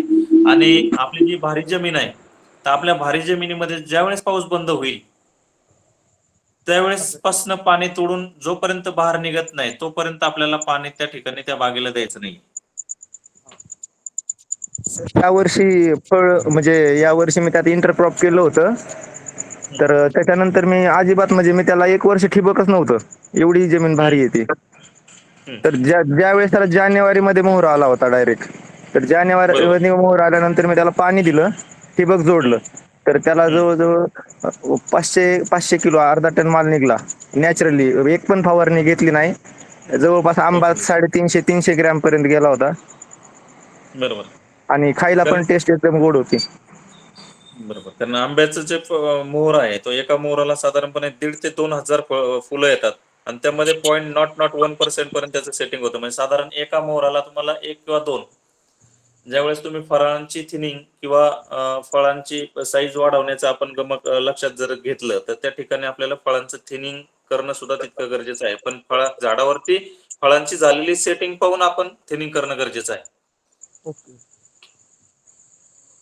Okay sir, thank you. त्यानंतर विजय जवळकरजी पुणे, आपला प्रश्न विचारा प्लीज. नमस्कार सर, खूप खूप छान मार्गदर्शन. माझ्या बागेला आपल्या राहुरी कृषी विद्यापीठाचे उल्हास सुर्वे सरांनी पण 2 वेळा व्हिजिट दिलेली आहे. तर माझा प्रश्न असा आहे की वाऱ्यामुळे आता मी उलटे छत्रीसारखी झाडाची सेटिंग केली ती, पण आमच्या इथं वाऱ्याचं प्रमाण जास्त झालं गेल्या 15 दिवसापूर्वी. तर ज्या जमिनीला आता पूर्णपणे फांद्या लोळलेल्या आहेत, तर त्या फांद्यांना कट न करता फक्त डेंगे देऊन जे वेलीसारखं एकदम 2-2 फुटापर्यंत पुढं निघले तेच कट केले तर फायद्यात पडेल का, पूर्ण फांदीच कट करावी लागेल? नाही, तुमचं जे फांद्याच्या जमिनीकडे वळलेले म्हणताय ना तुम्ही, तर त्या ठिकाणी तुम्हाला काय करायचंय किंवा जे तुमचे प्रायमरी शूट्स जे निघलेले आहेत ना, ते साधारण 35 ते 40 सेंटीमीटर पर्यंत कट करा. तिथून ते शूट्स मॅच्युअर म्हणजे काडी त्या ठिकाणी त्या फांदीची जाडी वाढेल आणि त्या ठिकाणाहून तुम्हाला सेकंडरी शूट्स येतील. त्यानंतर तुम्ही वाढवू शकता. त्या पण तुम्हाला प्रून करायच्यात परत पुढे 1-5-6 महिन्यानंतर. आणि मग नंतर तुम्हाला जे काही टर्शरी शूट्स आपल्याला डेव्हलप करायचे तर त्यावरती तुम्ही ते फळं घेऊ शकता. हो, आणि ज्या एकमेकांमध्ये जे आपली 12 बाय 10 वरती लागवड आहे, ते एकमेकांच्या आतमध्ये झालेलं फक्त त्या फांद्या कट करू की आतपर्यंत कट करू? दोन्ही झाडांच्या मध्ये फक्त 1 फुटाचं अंतर राहिलं पाहिजे असं कट करू? तुम्हाला जे सांगितलं ना मी, किंवा झाडाच्या फांद्या एकमेकाला खेटल्या नाही पाहिजेत. अशा पद्धतीने त्या ठिकाणी आपण छाटणी करणं गरजेचं आहे. 1 फुटाचं ठेवू का असं मला म्हणायचं. ठेवणं तितकंच गरजेचं आहे. Okay okay okay okay. हो सर, हो चालेल. जवळकरजी, तुमच्या बागेचे व्हिडिओ आम्ही ग्रुपवर पाहिले. हो. तुमच्यासाठी पहिले विरळणी करणं गरजेचं आहे. तुम्ही फक्त फळ घेण्याच्या दृष्टिकोनातूनच छाटणी करायले, इंटर नोड वाढायले आणि कडीच्या नोडवरच, शेवटच्या नोडवरच फळ लागतं, बरोबर आहे. तुम्हाला विरळणी करणं गरजेचं आहे. आणि छाटणी जी तुमची आहे कारण तुमची दाटी जास्त झालेली आहे आणि तुम्हाला परत त्याची छत्री करायची आहे. 4 फुटावर 2-2 फुटात एक झाडाला जर 2 फूट अंतर मिळणार असेल तर तुमची टर्शरी शूट ज्याला म्हटले सर, 3रा इंटरनोड, तो एकूणमेकात घुसतोय आणि कुठं छत्री कशी करणार? तर ते एकतर एकाआड एक झाड कमी करा, विरळणी करा, अंतर वाढवा, हवा खेळती ठेवा, दाटी कमी करा. आणि मागच्या वेळेस तुमच्या प्रश्नाला हेच तज्ञांनी उत्तर दिलेलं होतं आणि आपण चर्चेमध्ये ते सांगितलेलं होतं. त्यानंतर प्रवीण जी म्हणून आहेत, कृपया सर आपला प्रश्न विचारा. सर नमस्कार सर. नमस्ते. तर माझा प्रश्न आहे सर, आता चांगल्या जमीन आणि मध्यम जमीन सांगितलं होती सर तुम्ही आता कळवी, त्याला अंतर किती ठेवा सर? हॅलो सर, जमिनीप्रमाणे अंतर किती ठेवा सर आता? नाही, आता जर आपण आंब्याची लागवड करायची जर म्हटली तर सर्वप्रथम आपण हलकी आणि उत्तम निचऱ्याची जमीन त्या ठिकाणी पाहिजे असते. त्यानंतर मध्यम जमीन, आणि भारी जमिनीमध्ये तर आंबा आपण शिफारस करतच नाही. कारण भारी जमिनीमध्ये आपण जर आंबा जर लावला तर त्याची नुसती व्हेजिटेटिव्ह वाढ ही जास्तीत जास्त होत असते. हा सर, त्याला फुटवे जास्त फुटत असतात आणि आंब्याची वाढ ही जास्त होत असते, जेणेकरून तुम्हाला कैऱ्या कमी मिळणार पण आंब्याचं झाडच नुसतं वाढत राहणार. त्या ठिकाणी आंब्याचे लागवडीसाठी जमीन निवडत असताना तुम्हाला हलकी ते मध्यम अशा स्वरूपाची जमीन निवडणं गरजेचं आहे. तर अंतर किती ठेवा सर हलकी जमीन असलं तर? हलक्या जमिनीमध्ये मग आता तुम्ही आपण तोच विषय चाललाय. हलकी जमीन जरी असेल तर एक 5x4 मीटर किंवा 5x5 मीटर पर्यंत आपण अंतर ठेवू शकतो. ठीक आहे सर. आता इथं कळवीत आहेत sir 7 foot plant to plant 6 foot म्हणते ते सर ते. बरेच आता मग शेतकरी बांधव शेजारच्या आजूबाजूचं पाहतात, हे करतात, मग नंतर प्रॉब्लेम मध्ये येतात. पण सुरुवातीपासूनच जर आपल्याला जर कमीत कमी मॅनेजमेंट मध्ये कमीत कमी खर्चामध्ये आपल्याला म्हणजे उत्पादन म्हणजे जास्तीत जास्त उत्पादन आणि गुणवत्तापूर्ण उत्पादन जर घ्यायचं असेल तर आपण शिफारशीत केलेल्या अंतरावरतीच लागवड करणं तितकं गरजेचं आहे. ठीक आहे सर. समाधान झालेलं असेल सर प्रवीण सरांचं. दीपक बुरंगे सरांचा हात वरती आहे, कृपया आपण प्रश्न विचारा. हॅलो सर, माझी 1.5 वर्षाची बाग आहे आणि मी त्याच्या मूळ वाढीसाठी मायक्रोरायझा देतो आणि त्याच्या आणि जमिनीतून बुरशी लागते तर त्यासाठी 22 टीन सुद्धा जमिनीमध्ये सोडतो. मायक्रोरायझा हा समजा बुरशीचाच एक प्रकार आहे असं समजतं. तर मग त्याला आपण 22 टीन दिल्यानंतर ते बुरशीनाशक आहे, ते जैविकला पण मारून टाकतं आणि असं पण मरतं. तर मग त्याचा काही फायदा होईल का ते टाकणं व्यर्थ जाईल माझं मायक्रोरायझा? नाही, मला एक गोष्ट सांगा, आपली जी बगीचा आपण लागवड केलेली आहे ती जमीन कशी आहे? काळी आहे. काळी, भारी जमीन आहे. मग भारी जमीन आहे तर मग त्या ठिकाणी तुम्ही जी काही बुरशी वापरताय म्हणजे व्हॅम असेल, मायक्रोरायझा म्हणजे व्हॅम, किंवा मग अजून दुसरं कुठलं तुम्ही बायो फर्टिलायझर वापरत असताल, हे वापरत असताना आपल्याला त्या ठिकाणी फंजीसाइड किंवा इन्सेक्टिसाइडचं ड्रेंचिंग करणं टाळलं पाहिजे, जेणेकरून ती जी बुरशी वाढत असते ती बुरशी झाडाच्या फायद्याच्या दृष्टिकोनातूनच जमिनीमध्ये वाढत असते आणि ही बुरशी मारण्याचं काम हे फंजीसाइड करत असतात किंवा इन्सेक्टिसाइड मॉलिक्युल करत असतात. तर त्या ठिकाणी तुम्हाला इन्सेक्टिसाइडचं ड्रेंचिंग किंवा फंजीसाइडचं ड्रेंचिंग करणं हे टाळलं पाहिजे. एकतर बायोलॉजिकल कंट्रोल मध्ये bio fertiliser, biological control measure वापरा, नाहीतर मग केमिकल वापरा. दोन्हीपैकी एकच आपल्याला निवड करावं लागेल. कुठलं वापरावं लागेल? जर मायक्रोरायझा जर वापरायचं असेल तर कुठलं वापरावं लागेल फंगीसाइड?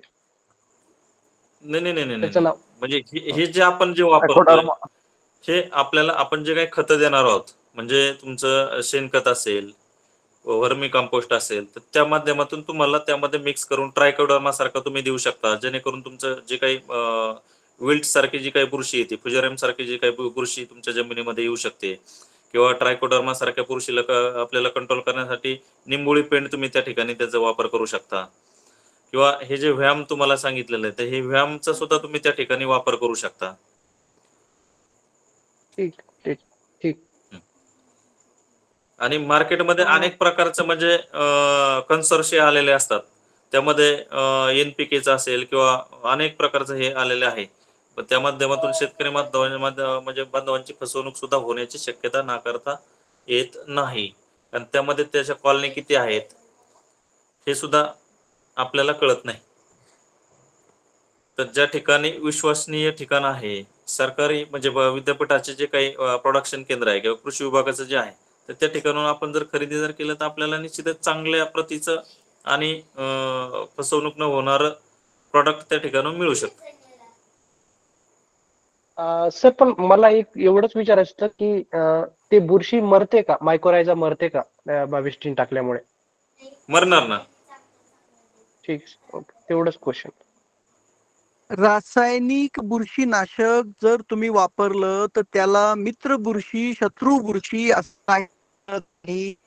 त्याला फक्त समोर बुरशी असेल तर त्या रसायन तैनात करतं किंवा तुम्हाला जर बायोलॉजिकल सगळे वापरायचे असतील तर वेगवेगळ्या मित्र बुरशी ज्या आहेत, वर्टिसेलियम आहे, ट्रायको आहे, अनेक मायक्रोरायझा अनेक आहेत. फक्त मित्र बुरशी मोठ्या प्रमाणावर वापरत चला, शत्रू बुरशी आपोआप कमी होतील. मित्र वाढले की शत्रू कमी होतात, त्या प्रकारातला तो भाग आहे. उन्मेष शिंदे सरांचा परत एकदा हात वरती आहे. सर कृपया आपला प्रश्न विचारा. कोण होते आपल्याकडे? बालासाहेब शिजू. उन्मेष सर आपण हात वरती केले. सर सर सर बोलतोय सर. सर सध्या आता संदीपांजी आपला व्हिडिओ बंद करा. सर विचारू. सर आमचे सीताफळ आणि पेरू कटिंग करणारे सध्या भरपूर ठिकाणी फिरतायत आणि ते सोबत रोग घेऊन येत आहेत. त्यांचे जे कटर, त्यांचे कपडे, हा एक मोठा प्रश्न तयार झालेला आहे की मागच्या वर्षी मी त्या लोकांना बोलवलं होतं आणि ते माझ्याकडे माल फॉर्गोशन हा छान रोग देऊन गेलेले आहेत. तर याच्यावर दुसरा काही उपाय होऊ शकतो का? आता माल फॉर्मेशन तसं पाहिलं तर मँगो इंडस्ट्री मधला नॅशनल प्रॉब्लेम आहे आणि भविष्यामध्ये तो मँगो इंडस्ट्रीला सतावणारा आहे. त्यावरती कंट्रोल काहीच नाही. आज मी तिला तरी कंट्रोल नाही आहे. तर त्या दृष्टिकोनातून मी तुम्हाला तेच सांगतोय, ज्या ठिकाणी ज्या बागेमध्ये माल फॉर्मेशन दिसत असेल, कारण माल फॉर्मेशनचे दोन प्रकार आहेत. एक मँगोचं फ्लोरल माल फॉर्मेशन आणि एक व्हेजिटेटिव्ह स्टेजला येणारं माल फॉर्मेशन. म्हणजे फ्लोरल म्हणजे ज्यावेळेस आपल्याला मोहर निघतो त्यावेळेस मोठमोठाले गुच्छ आपल्याला त्या ठिकाणी दिसतात, त्यावरती आपल्याला फळधारणा झालेली दिसत नाही आणि असे गुच्छ तुमच्या बागेमध्ये वर्षानुवर्षे राहतात. तर असे गुच्छ इमिजिएट साधारणपणे ज्या ठिकाणी तो गुच्छ आलेला आहे तिथपासून 25 ते 30 सेंटीमीटरची फांदी तोडून तो गुच्छ काढून त्याचा आपल्या बागेच्या बाहेर नेऊन नायनाट करायचा आणि एक साधारण पावसाळ्याच्या कालावधीमध्ये 2 ते 3 फवारणी तुमच्या बुरशीनाशक कीटकनाशकांची झाली पाहिजे. तदनंतर ऑक्टोबरमध्ये 200 ppm तुमचं नॅफ्थॅलिक ऍसिटिक ऍसिड म्हणजे आपण त्याला प्लॅनोफिक्स म्हणतो, त्याची फवारणी करणं गरजेचं आहे. सर हा रोग जो आहे आणि हा जो मालफॉर्मेशन आहे हा कॉम्प्लेक्स फिजिओलॉजिकल डिसऑर्डर आहे. हे फक्त रोगानेच ट्रान्सफर होती असं नाही. तुमचे रोग असेल, कीड असेल, तुमचा फर्टिगेशनचा प्रॉब्लेम असेल, हार्मोनल इम्बॅलन्स असेल, मायक्रोन्युट्रिएंट डेफिशियन्सी तुमच्या बागेमध्ये असेल, त्या माध्यमातून सुद्धा त्या ठिकाणी त्याचा हे वाढू शकतो प्रादुर्भाव. तर त्या ठिकाणी तुम्हाला जे तुमचे काही छाटणीवाले लोक जे येतात आंब्याच्या बागेतून इकडून तिकडं तिकडून इकडं, त्या ठिकाणी तुमचे जे छाटणीचे अवजारं जे आहेत, छाटणीचे इम्प्लिमेंट जे आहेत, तर ते निर्जंतुक करून घेणं तितकं गरजेचं आहे. Okay sir, thank you sir. ज्या पद्धतीने पोल्ट्रीवाले मालक कुणालाही दुसऱ्या पोल्ट्रीवाल्याला किंवा दुसऱ्या पोल्ट्री मधनं आपल्याकडे येणाऱ्याला आतमध्ये येऊ देत नाहीत, कारण की तो सोबत दुसऱ्या पोल्ट्रीतला व्हायरस घेऊन येतो. त्याच पद्धतीनं आपल्याला जर बाहेरची लोक बोलवायचीच असतील तर कटिंगची सगळी आयुध आपली स्वतःची असायला पाहिजेत. मग सिकॅटर असो, हेज कटर असो, चेन सॉ असो, हे बागायतदारांनी स्वतः विकत घ्यायला पाहिजे. कारण आंबा गेल्या 3-4 वर्षात व्यावसायिक पद्धतीवर वाढतोय, त्याचे प्रश्न प्रकर्षानं सामोरे येत आहेत आणि एकंदरीत आपण ग्रुपवरही पाहिलं तरी तेच ते प्रश्न पुन्हा पुन्हा लोक विचारतायत. एकतर ते ग्रुप पूर्णतः व्यवस्थित वाचत नसायला पाहिजेत आणि जेव्हा प्रश्न पडतो तेव्हाच समोर यायचं आणि त्याची चर्चा करायची असं असायला पाहिजे. आणि दुसरं, जेव्हा आपण एखादं पीक त्यातल्या त्यात बागायती पीक घेतो त्यावेळेस आपल्याला त्याचा बारीक सुरुवातीपासून शेवटपर्यंतची माहिती घेऊन अभ्यास करणं गरजेचं आहे. कारण तुडतुड्याला काय मारू आणि बुरशीला काय मारू हे काही आंबा बागायतदारांच्या प्रतिष्ठेला शोभणारे प्रश्न नाहीयेत. किमान ह्या छोट्या छोट्या गोष्टींचं नॉलेज बागायतदारांना असणं गरजेचं आहे आणि थोडंसं हाय डेन्सिटी पासून दूर राहणं ही एक गोष्ट फार महत्वाची आहे, जेणेकरून मग वेगवेगळ्या रोगांचं, किडींचं किंवा बुरशींचं किंवा असे जे विकृती आहेत माल फॉर्मेशन सारख्या, त्या विकृतींचं असोसिएशन होणार नाही. त्यांना लपण्यासाठी, राहण्यासाठी अतिशय उत्तम दाट गार अधिवास मिळणार नाही, याची काळजी सुरुवातीपासून घेणं गरजेचं आहे. हे भविष्यामध्ये खूप आ वाचून आमच्या समोर उभं राहणारे प्रश्न आहेत. आत्ताच जर आपण त्याच्याविषयी अभ्यास केला आणि जागरूक राहिलं तर आपल्याला खूप मोठा फायदा होऊ शकतो. श्री प्रणित देशमुख सर आपल्या सोबत आहेत आणि त्यांचा हात वरती आहे. सर कृपया आपला प्रश्न विचारा.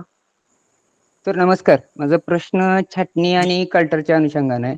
छाटणी झाल्यानंतर साधारण किती दिवसानं कल्टर द्यायला हवं असं याच्या संदर्भात काही गाईडलाईन आहेत का? आणि दुसरा प्रश्न आपल्या विभागाच्या निगडीत आहे. आता आपल्या विभागामध्ये जे रोप उपलब्ध आहेत ती आहेत का, किंवा त्यासाठी आगाऊ काही बुकिंग करायची गरज आहे का, की आल्यावर जागेवर मिळते? असे 2 प्रश्न आहेत, कृपया उत्तर द्या. छाटणी केल्यानंतर म्हणजे साधारण आंबे बागेची आता हार्वेस्टिंग झालेली आहे. छाटणी झाल्यानंतर साधारण आता ह्या स्थितीमध्ये तुम्ही छाटणी करणं तितकंच आवश्यक आहे. आणि मगाशी मी सांगितल्याप्रमाणे आपल्या पश्चिम महाराष्ट्रामध्ये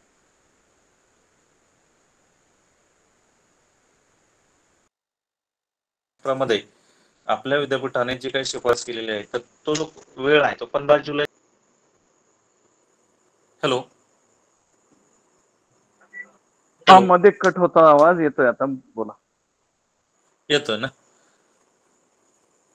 आणि आपल्या रोपवाटिकेमध्ये आता आंबा रोपांची विक्री चालू आहे.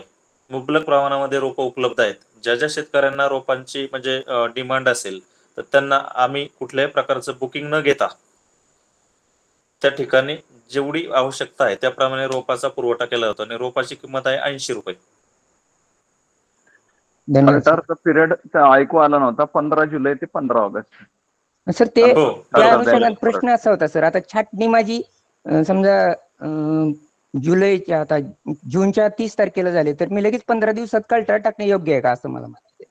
15 जुलैला तुमची हार्वेस्टिंग झाली ना? तुमची हार्वेस्टिंग झाली ना बागेची? हो झाली.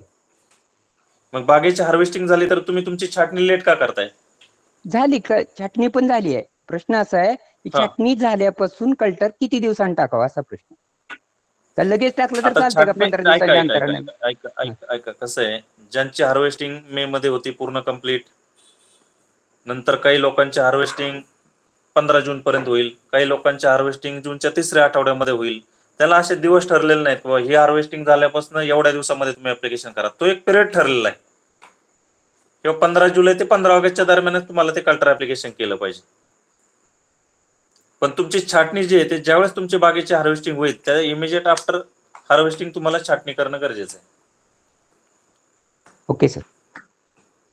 सर एक निरीक्षण मागच्या 25 वर्षातला आणि अनुभवावरनं एक गोष्ट जोडू इच्छितो.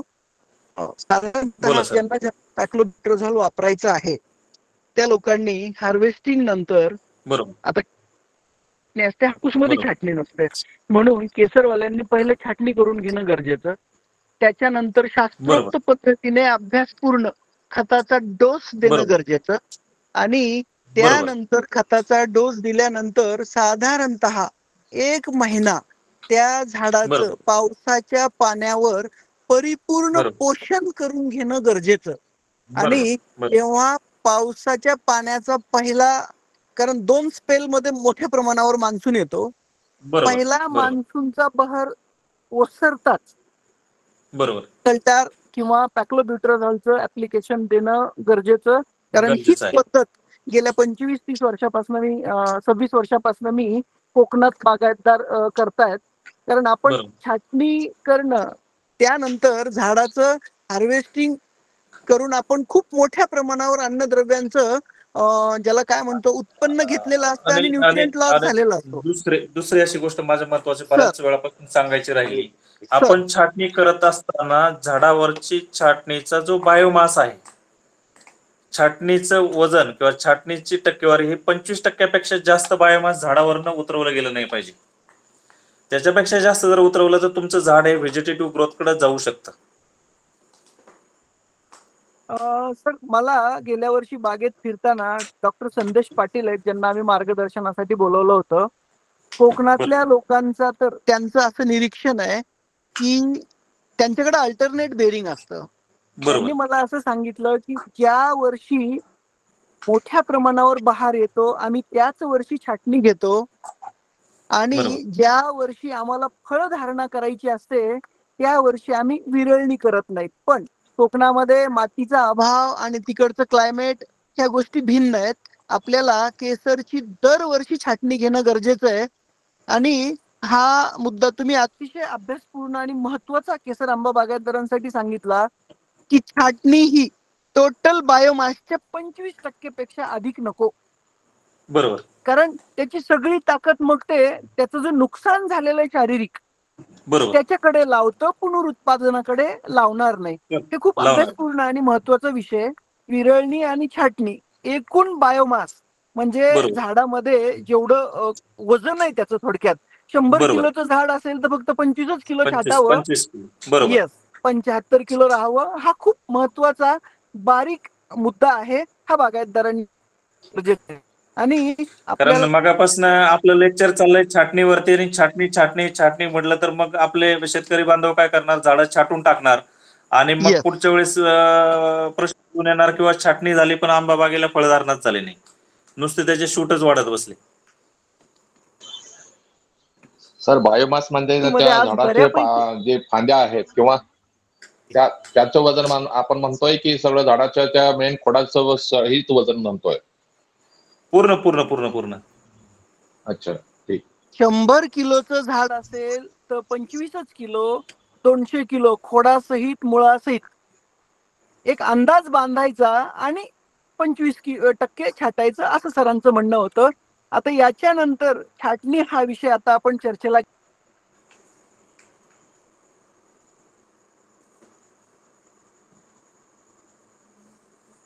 मला वाटतं रेंज गेली आहे. पुढे साहेब तुमचा प्रश्न होता विचारा. हॅलो हॅलो हा Patil sir out of range झाले वाटतं. नाही आहे सर. मी दुसऱ्या डिव्हाइस वर रेंज मध्ये आहे. छाटणी हा खूप महत्वाचा विषय होता आपल्या सगळ्यांच्या दृष्टिकोनातून. छाटणीसाठी आपण 2 सेशन ठेवले. आता याच्यानंतर खतांचं ऍप्लिकेशन, फर्टिलायझर डोस हा खूप महत्वाचा विषय आहे. त्याच्यासाठी आपण 2 सेशन ठेवणार आहोत आणि त्याच्यानंतर बॅक्लोब्युट्रोझॉलचा वापर याच्यावर पण आपण 2 सेशन ठेवणार आहोत. निश्चितच या दोन्ही म्हणजे पुढच्या 4 सेशन पैकी एक सेशन सरांनी आवर्जून निवडावं.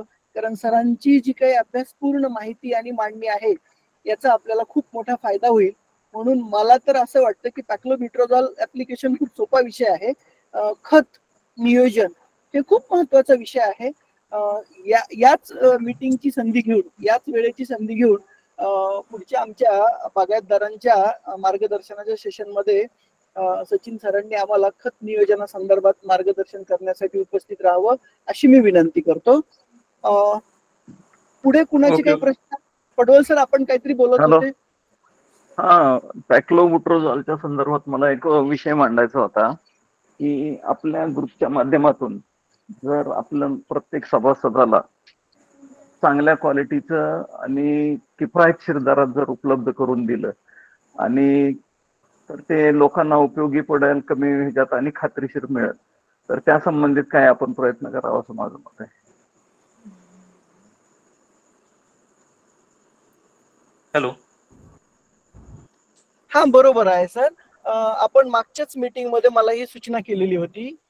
त्या दृष्टिकोनातून मी 2-3 विक्रेत्यांशी आपल्याच ग्रुपमध्ये उपलब्ध असलेले एक निर्माते आहेत, कंपनीचे मालक आहेत, त्यांनी पण माझ्याशी संपर्क केला. मी त्यांना पण त्या संदर्भात बोललो आणि अजून एक विक्रेते आहेत, डीलर आहेत सोलापूर मधले, त्यांच्याशी बोललो. माझ्या संपर्कामध्ये खूप मोठ्या प्रमाणावर निर्माते आणि विक्रेते आहेत. आपल्याला बागायतदारांना हे निश्चितच उपलब्ध करून द्यायचे योग्य पद्धतीने, योग्य दरात आणि योग्य क्वालिटी देणं ही आपली जबाबदारी असेल. त्याच्यासाठी आपण एक करूया. आता मागचा आठवडाभर मी तुम्हाला बोललो होतो की मी लेखी निवेदन करेल ग्रुपवर, पण ते मला झालं नाही. मागचा आठवडाभर मी प्रवासात आहे, शनिवारपासून. आज मी प्रवासातच आहे. आता आज पोहोचेल मी. उद्या मी बागायतदारांसाठी काही निवेदन करेल ग्रुपवर. आपण कोण कोण बागायतदार इंटरेस्टेड आहेत आपल्या सोबत काम करायला, त्या बागायतदारांची माहिती बोलवून त्या लोकांचा एक ग्रुप करूया.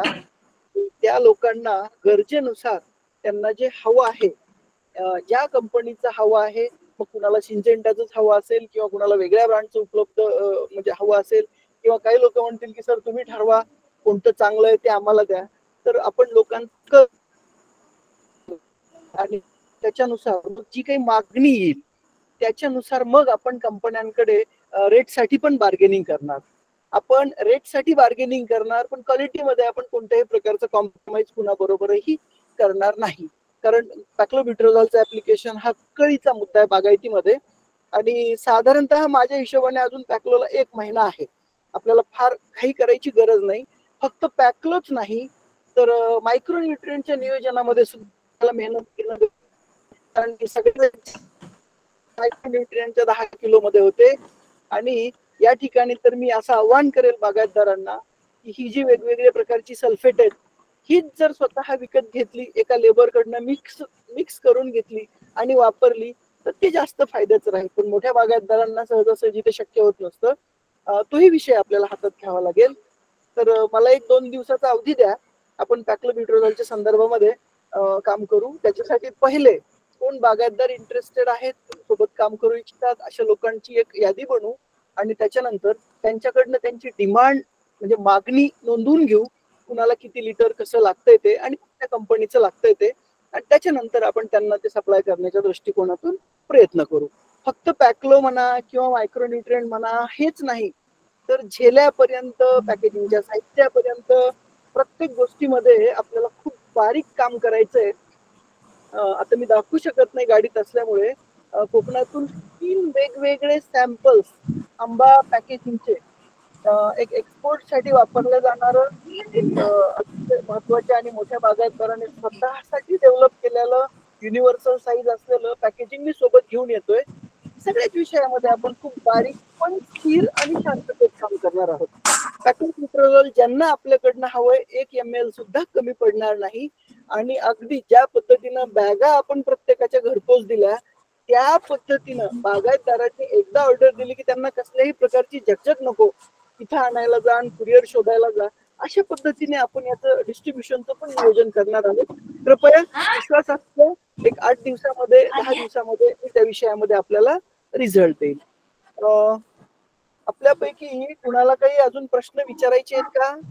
संदीप कुकुरे काहीतरी हात वरती आहे. संदीप सर आपला हात वरती आहे, कृपया प्रश्न विचारा. हा सर, जर बाग फळावरती असेल आणि छाटणीमध्ये विना आवश्यक किंवा ज्या म्हणजे खराब वगैरे काढ्यात खाली टेकलेल्या त्या काढल्या तर चालतील का? फळावर असताना, बाग फळावरती असताना.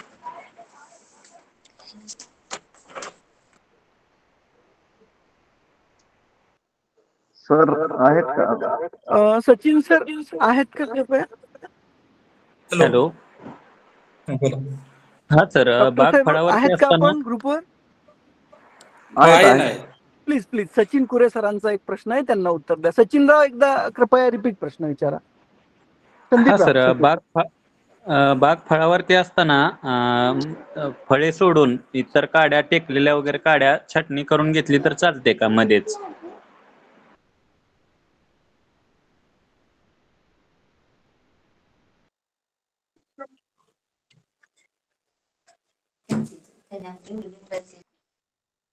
हॅलो, सरांचा आवाज येत नाही. सचिन सर आपला आवाज येत नाहीये, कदाचित आपण रेंज मध्ये नसाल. हॅलो, आवाज मला म्हणजे आला नाही व्यवस्थित. संदीप सर आपण प्रश्न विचारा, सचिन सरांना प्रश्न नाही समजला. सर, बाग फळावरती असताना ज्या अतिरिक्त काड्या आहेत त्या किंवा खाली टेकलेल्या वगैरे काड्या त्या मध्येच छाटल्या तर चालतील का? म्हणजे समजा जानेवारी फेब्रुवारी चालू शकतं ना, चालू शकतं, काही अडचण चालेल नाही. चालेल सर. त्यावेळेस स्प्रेचं शेड्यूल काय ठेवता येईल त्यासाठी सेपरेट? नाही बरं का, आता म्हणजे गंमत अशी आहे, द्राक्ष आणि डाळिंबासारखं याच्यामध्ये काय असं काही ठराविक असं काही स्प्रे शेड्यूल नाही. पण शक्यतो आपलं हार्वेस्टिंग झाल्याच्या नंतर जी कोवळी पोट असते त्याच्यावरती येणाऱ्या किडींचा आणि रोगाचा प्रादुर्भाव लक्षात घेऊन त्यावरती असणारे आपले फंजिसाइड कीटकनाशकाचा वापर करणे. तदनंतर आपण जो बहार धरणार आहोत, बहार धरल्यापासनं फळ आपलं सेटिंग होईपर्यंतच आपण त्या ठिकाणी त्याचा वापर करायचा आहे. मग त्यावेळेसचं असणारं शेड्यूल, तर त्याला बी हार्डली आपल्याला किती 1, 2 ते 3 स्प्रे देण्याची आवश्यकता असते.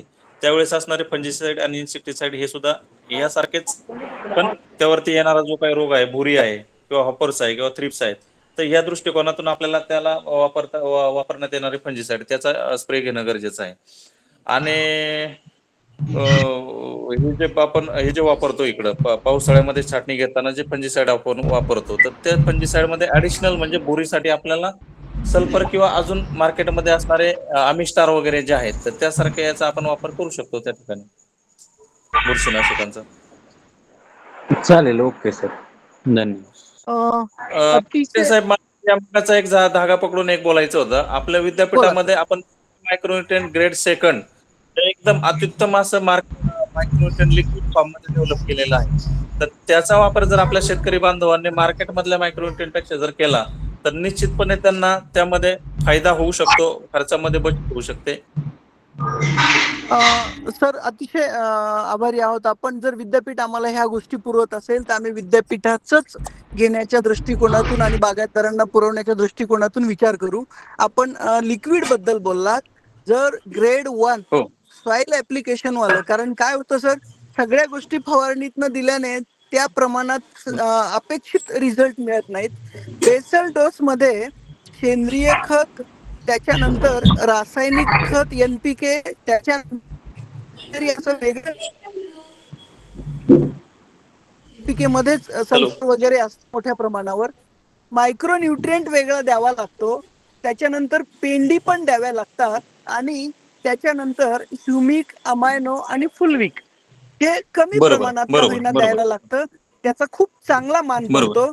आपण जर आम्हाला ज्याची गरज आहे साधारणतः 1 महिन्याभरामध्ये ग्रेड 1 10 किलोच्या बॅगवालं मायक्रोन्यूट्रिएंट, तर निश्चित आम्ही आमच्या बागायतदारांना ते सप्लाय करून देण्यासाठी मदत करू. आणि तसंच मी हे पण ऐकलेलं आहे की राहुरीचं विद्यापीठ वेगवेगळ्या बुरशीजन्य बायोपेस्टिसाइड्स बागायतदारांना सप्लाय करतं लिक्विड फॉर्म मध्ये. एक वेळेस आम्ही आपल्याला भेट देऊ. आपण जे जे काही बागायतदारांसाठी पुरवू शकता त्या संदर्भात आपल्या फार्मर प्रोड्युसर कंपनीच्या माध्यमातून आपण प्रयत्न करू.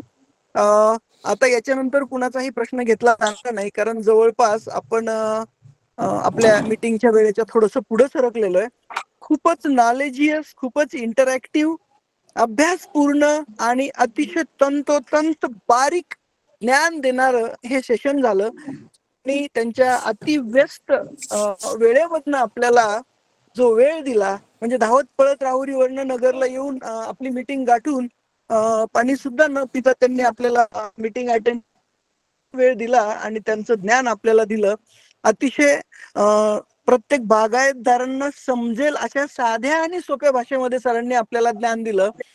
सर, आपले मानावे तेवढे आभार कमी आहेत, आणि आपल्या ज्ञानाची आम्हाला वारंवार गरज लागणार आहे.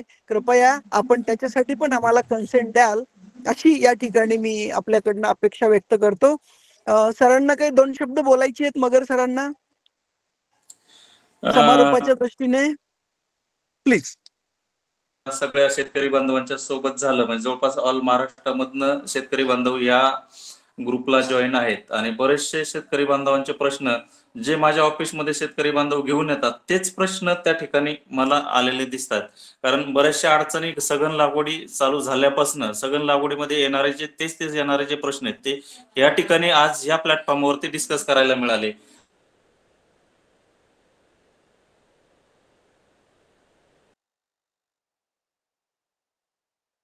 आणि माझा जो काही म्हणजे बऱ्याच दिवसापासून या ठिकाणी काम करत असणं, कामगारांनी शिकायला मिळतील, माझा सुद्धा एक्सपिरियन्स त्यांना मला शेअर करण्याचा म्हणजे मला आनंदच वाटेल नेहमीच. आणि मी इथून पुढे शक्यतो प्रयत्न करील किंवा आपल्या माध्यमातून शेतकरी बांधवांच्या समोर त्यांचे प्रश्न आपण सोडवण्यासाठी निश्चितपणे पुढच्या काळामध्ये आपण प्रयत्न करू. धन्यवाद सर. बागायतदारांनी या ठिकाणी एक गोष्ट आवर्जून लक्षात घेणं गरजेचं आहे की आपण बाग लागवडीची नियोजन करताना विद्यापीठ अतिशय जातीवंत, ओरिजिनल आणि उत्कृष्ट प्रकारची रोपं देतं. जर आपल्यापैकी कुणाला रोपं हवी असतील तर आपण कृपया सरांचा रेफरन्स देऊन राहुरी विद्यापीठातून रोप घेण्याच्या दृष्टिकोनातून शिफारस करावी. तसेच आज आपल्याला सरांनी विद्यापीठाच्या वेगवेगळ्या उत्पादनांबद्दल पण अवगत केलेलं आहे. ती उत्पादनं पण आपण वापरण्याच्या दृष्टिकोनातून विचार करावा आणि सरांचं हे जे ज्ञानामृत आहे ते आपल्याला कायमस्वरूपी मिळत राहावं. आता याच्यानंतर आभार प्रदर्शन आणि त्यानंतर पसायदानाने आपल्या कार्यक्रमाचा समारोप होतो. मला पडवळ सरांना विनंती करायची आहे की सर आपण एकदा आभार प्रदर्शन करावं आणि त्यानंतर आपण पसायदान घेऊया. आजच्या या आंबा बागायतदार उत्पादकांना माहिती देण्यासाठी आपल्याकडे श्री मगर सर उपस्थित झाले आणि त्यांनी आपल्याला खूप मोलाचं मार्गदर्शन केलं.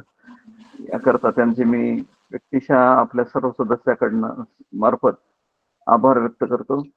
या कार्यक्रमाला ग्रुपच्या सदस्य, इतर सगळे जे काही सदस्य आवर्जून उपस्थित झाले, त्यांचे प्रश्न विचारून त्यांचं शंका निरसन केलं, अशा सर्व सदस्याचं मी आभार मानतो. तसंच आपल्याकडं संदीप कुरे, आपले प्रशांत साहेब, प्रणित सर हे सगळे उपस्थित राहिले, तर ते या सगळ्यांचं मी आभार मानतो. आणि आता आपला समारोप पसायदानानं होईल. धन्यवाद. जवळपास आजच्या मार्गदर्शनाच्या चर्चासत्राच्या कार्यक्रमामध्ये 65 बागायतदारांनी सहभाग नोंदवला आणि सरांचं ज्ञान ग्रहण केलं. त्या सर्वच सभासदांचे पण आपण या ठिकाणी आभारी आहोत. पसायदान आपल्यापैकी कोण घेणार आहे? देवकते सर सर्वप्रथम पसायदान म्हणतील. बाकीच्या लोकांनी आपला माईक म्यूट करून आपल्या घरी आपल्या आवाजामध्ये हात जोडून पसायदान म्हणायचं आहे. देवकते सर आहेत? हो आहे सर, घेतो सर. येस सर, घ्या सर, घ्या प्लीज. हा. ओके. ओम आता विश्वात्मके देवे येणे वाग्यज्ञे तोषावे, तोषोनी मज द्यावे पसाय दान हे. जे खळांची व्यंकटी सांडो तया सत्कर्मी रती वाढो. भूता परस्परे पडो मैत्र जीवांचे, दुरितांचे तिमिर जाओ विश्व स्वधर्म सूर्य पाहो. जो जे वांछील तो ते लाहो प्राणी जात वर्षत सकळ मंगळी. ईश्वर निष्ठांची मांदियाळी अनवर्त भूमंडळी भेटतो भूता. चला कल्पतरुचे आरव चेतना चिंतामणीचे गाव. बोलते जे अर्णव ईशांचे, चंद्रमे जे लालांछन मार्तंड जे तापहीन. ते सर्वाही सदा सज्जन सोय रे होतो. किंबहुना सर्व सुखी पूर्ण होवनी तिही लोकी. भजिजो आदि पुरुषी अखंडित आणि ग्रंथोपजीविये. विशेष लेखी ये दृष्टादृष्ट विजये ओ आवेजी. एक मने श्री विश्वेश्वराओ आ होईल दान पसाओ. येणे वरे ज्ञान देवो सुखिया झाला. ओम शांती शांती शांती. धन्यवाद मार्गदर्शकांचे, उपस्थित बागायतदारांचे, आयोजकांचे, प्रश्नोत्तराच्या तासात सहभागी होऊन अधिक ज्ञान मिळवण्याच्या दृष्टिकोनातून प्रश्न विचारणाऱ्या सदस्यांचे सर्वांचे आभार. आणि याच बरोबर आजचं मार्गदर्शन संपलं. क्रमशः पुढच्या शुक्रवारी आपण याच मार्गदर्शनावर भेटूया. धन्यवाद. धन्यवाद. Thank you sir.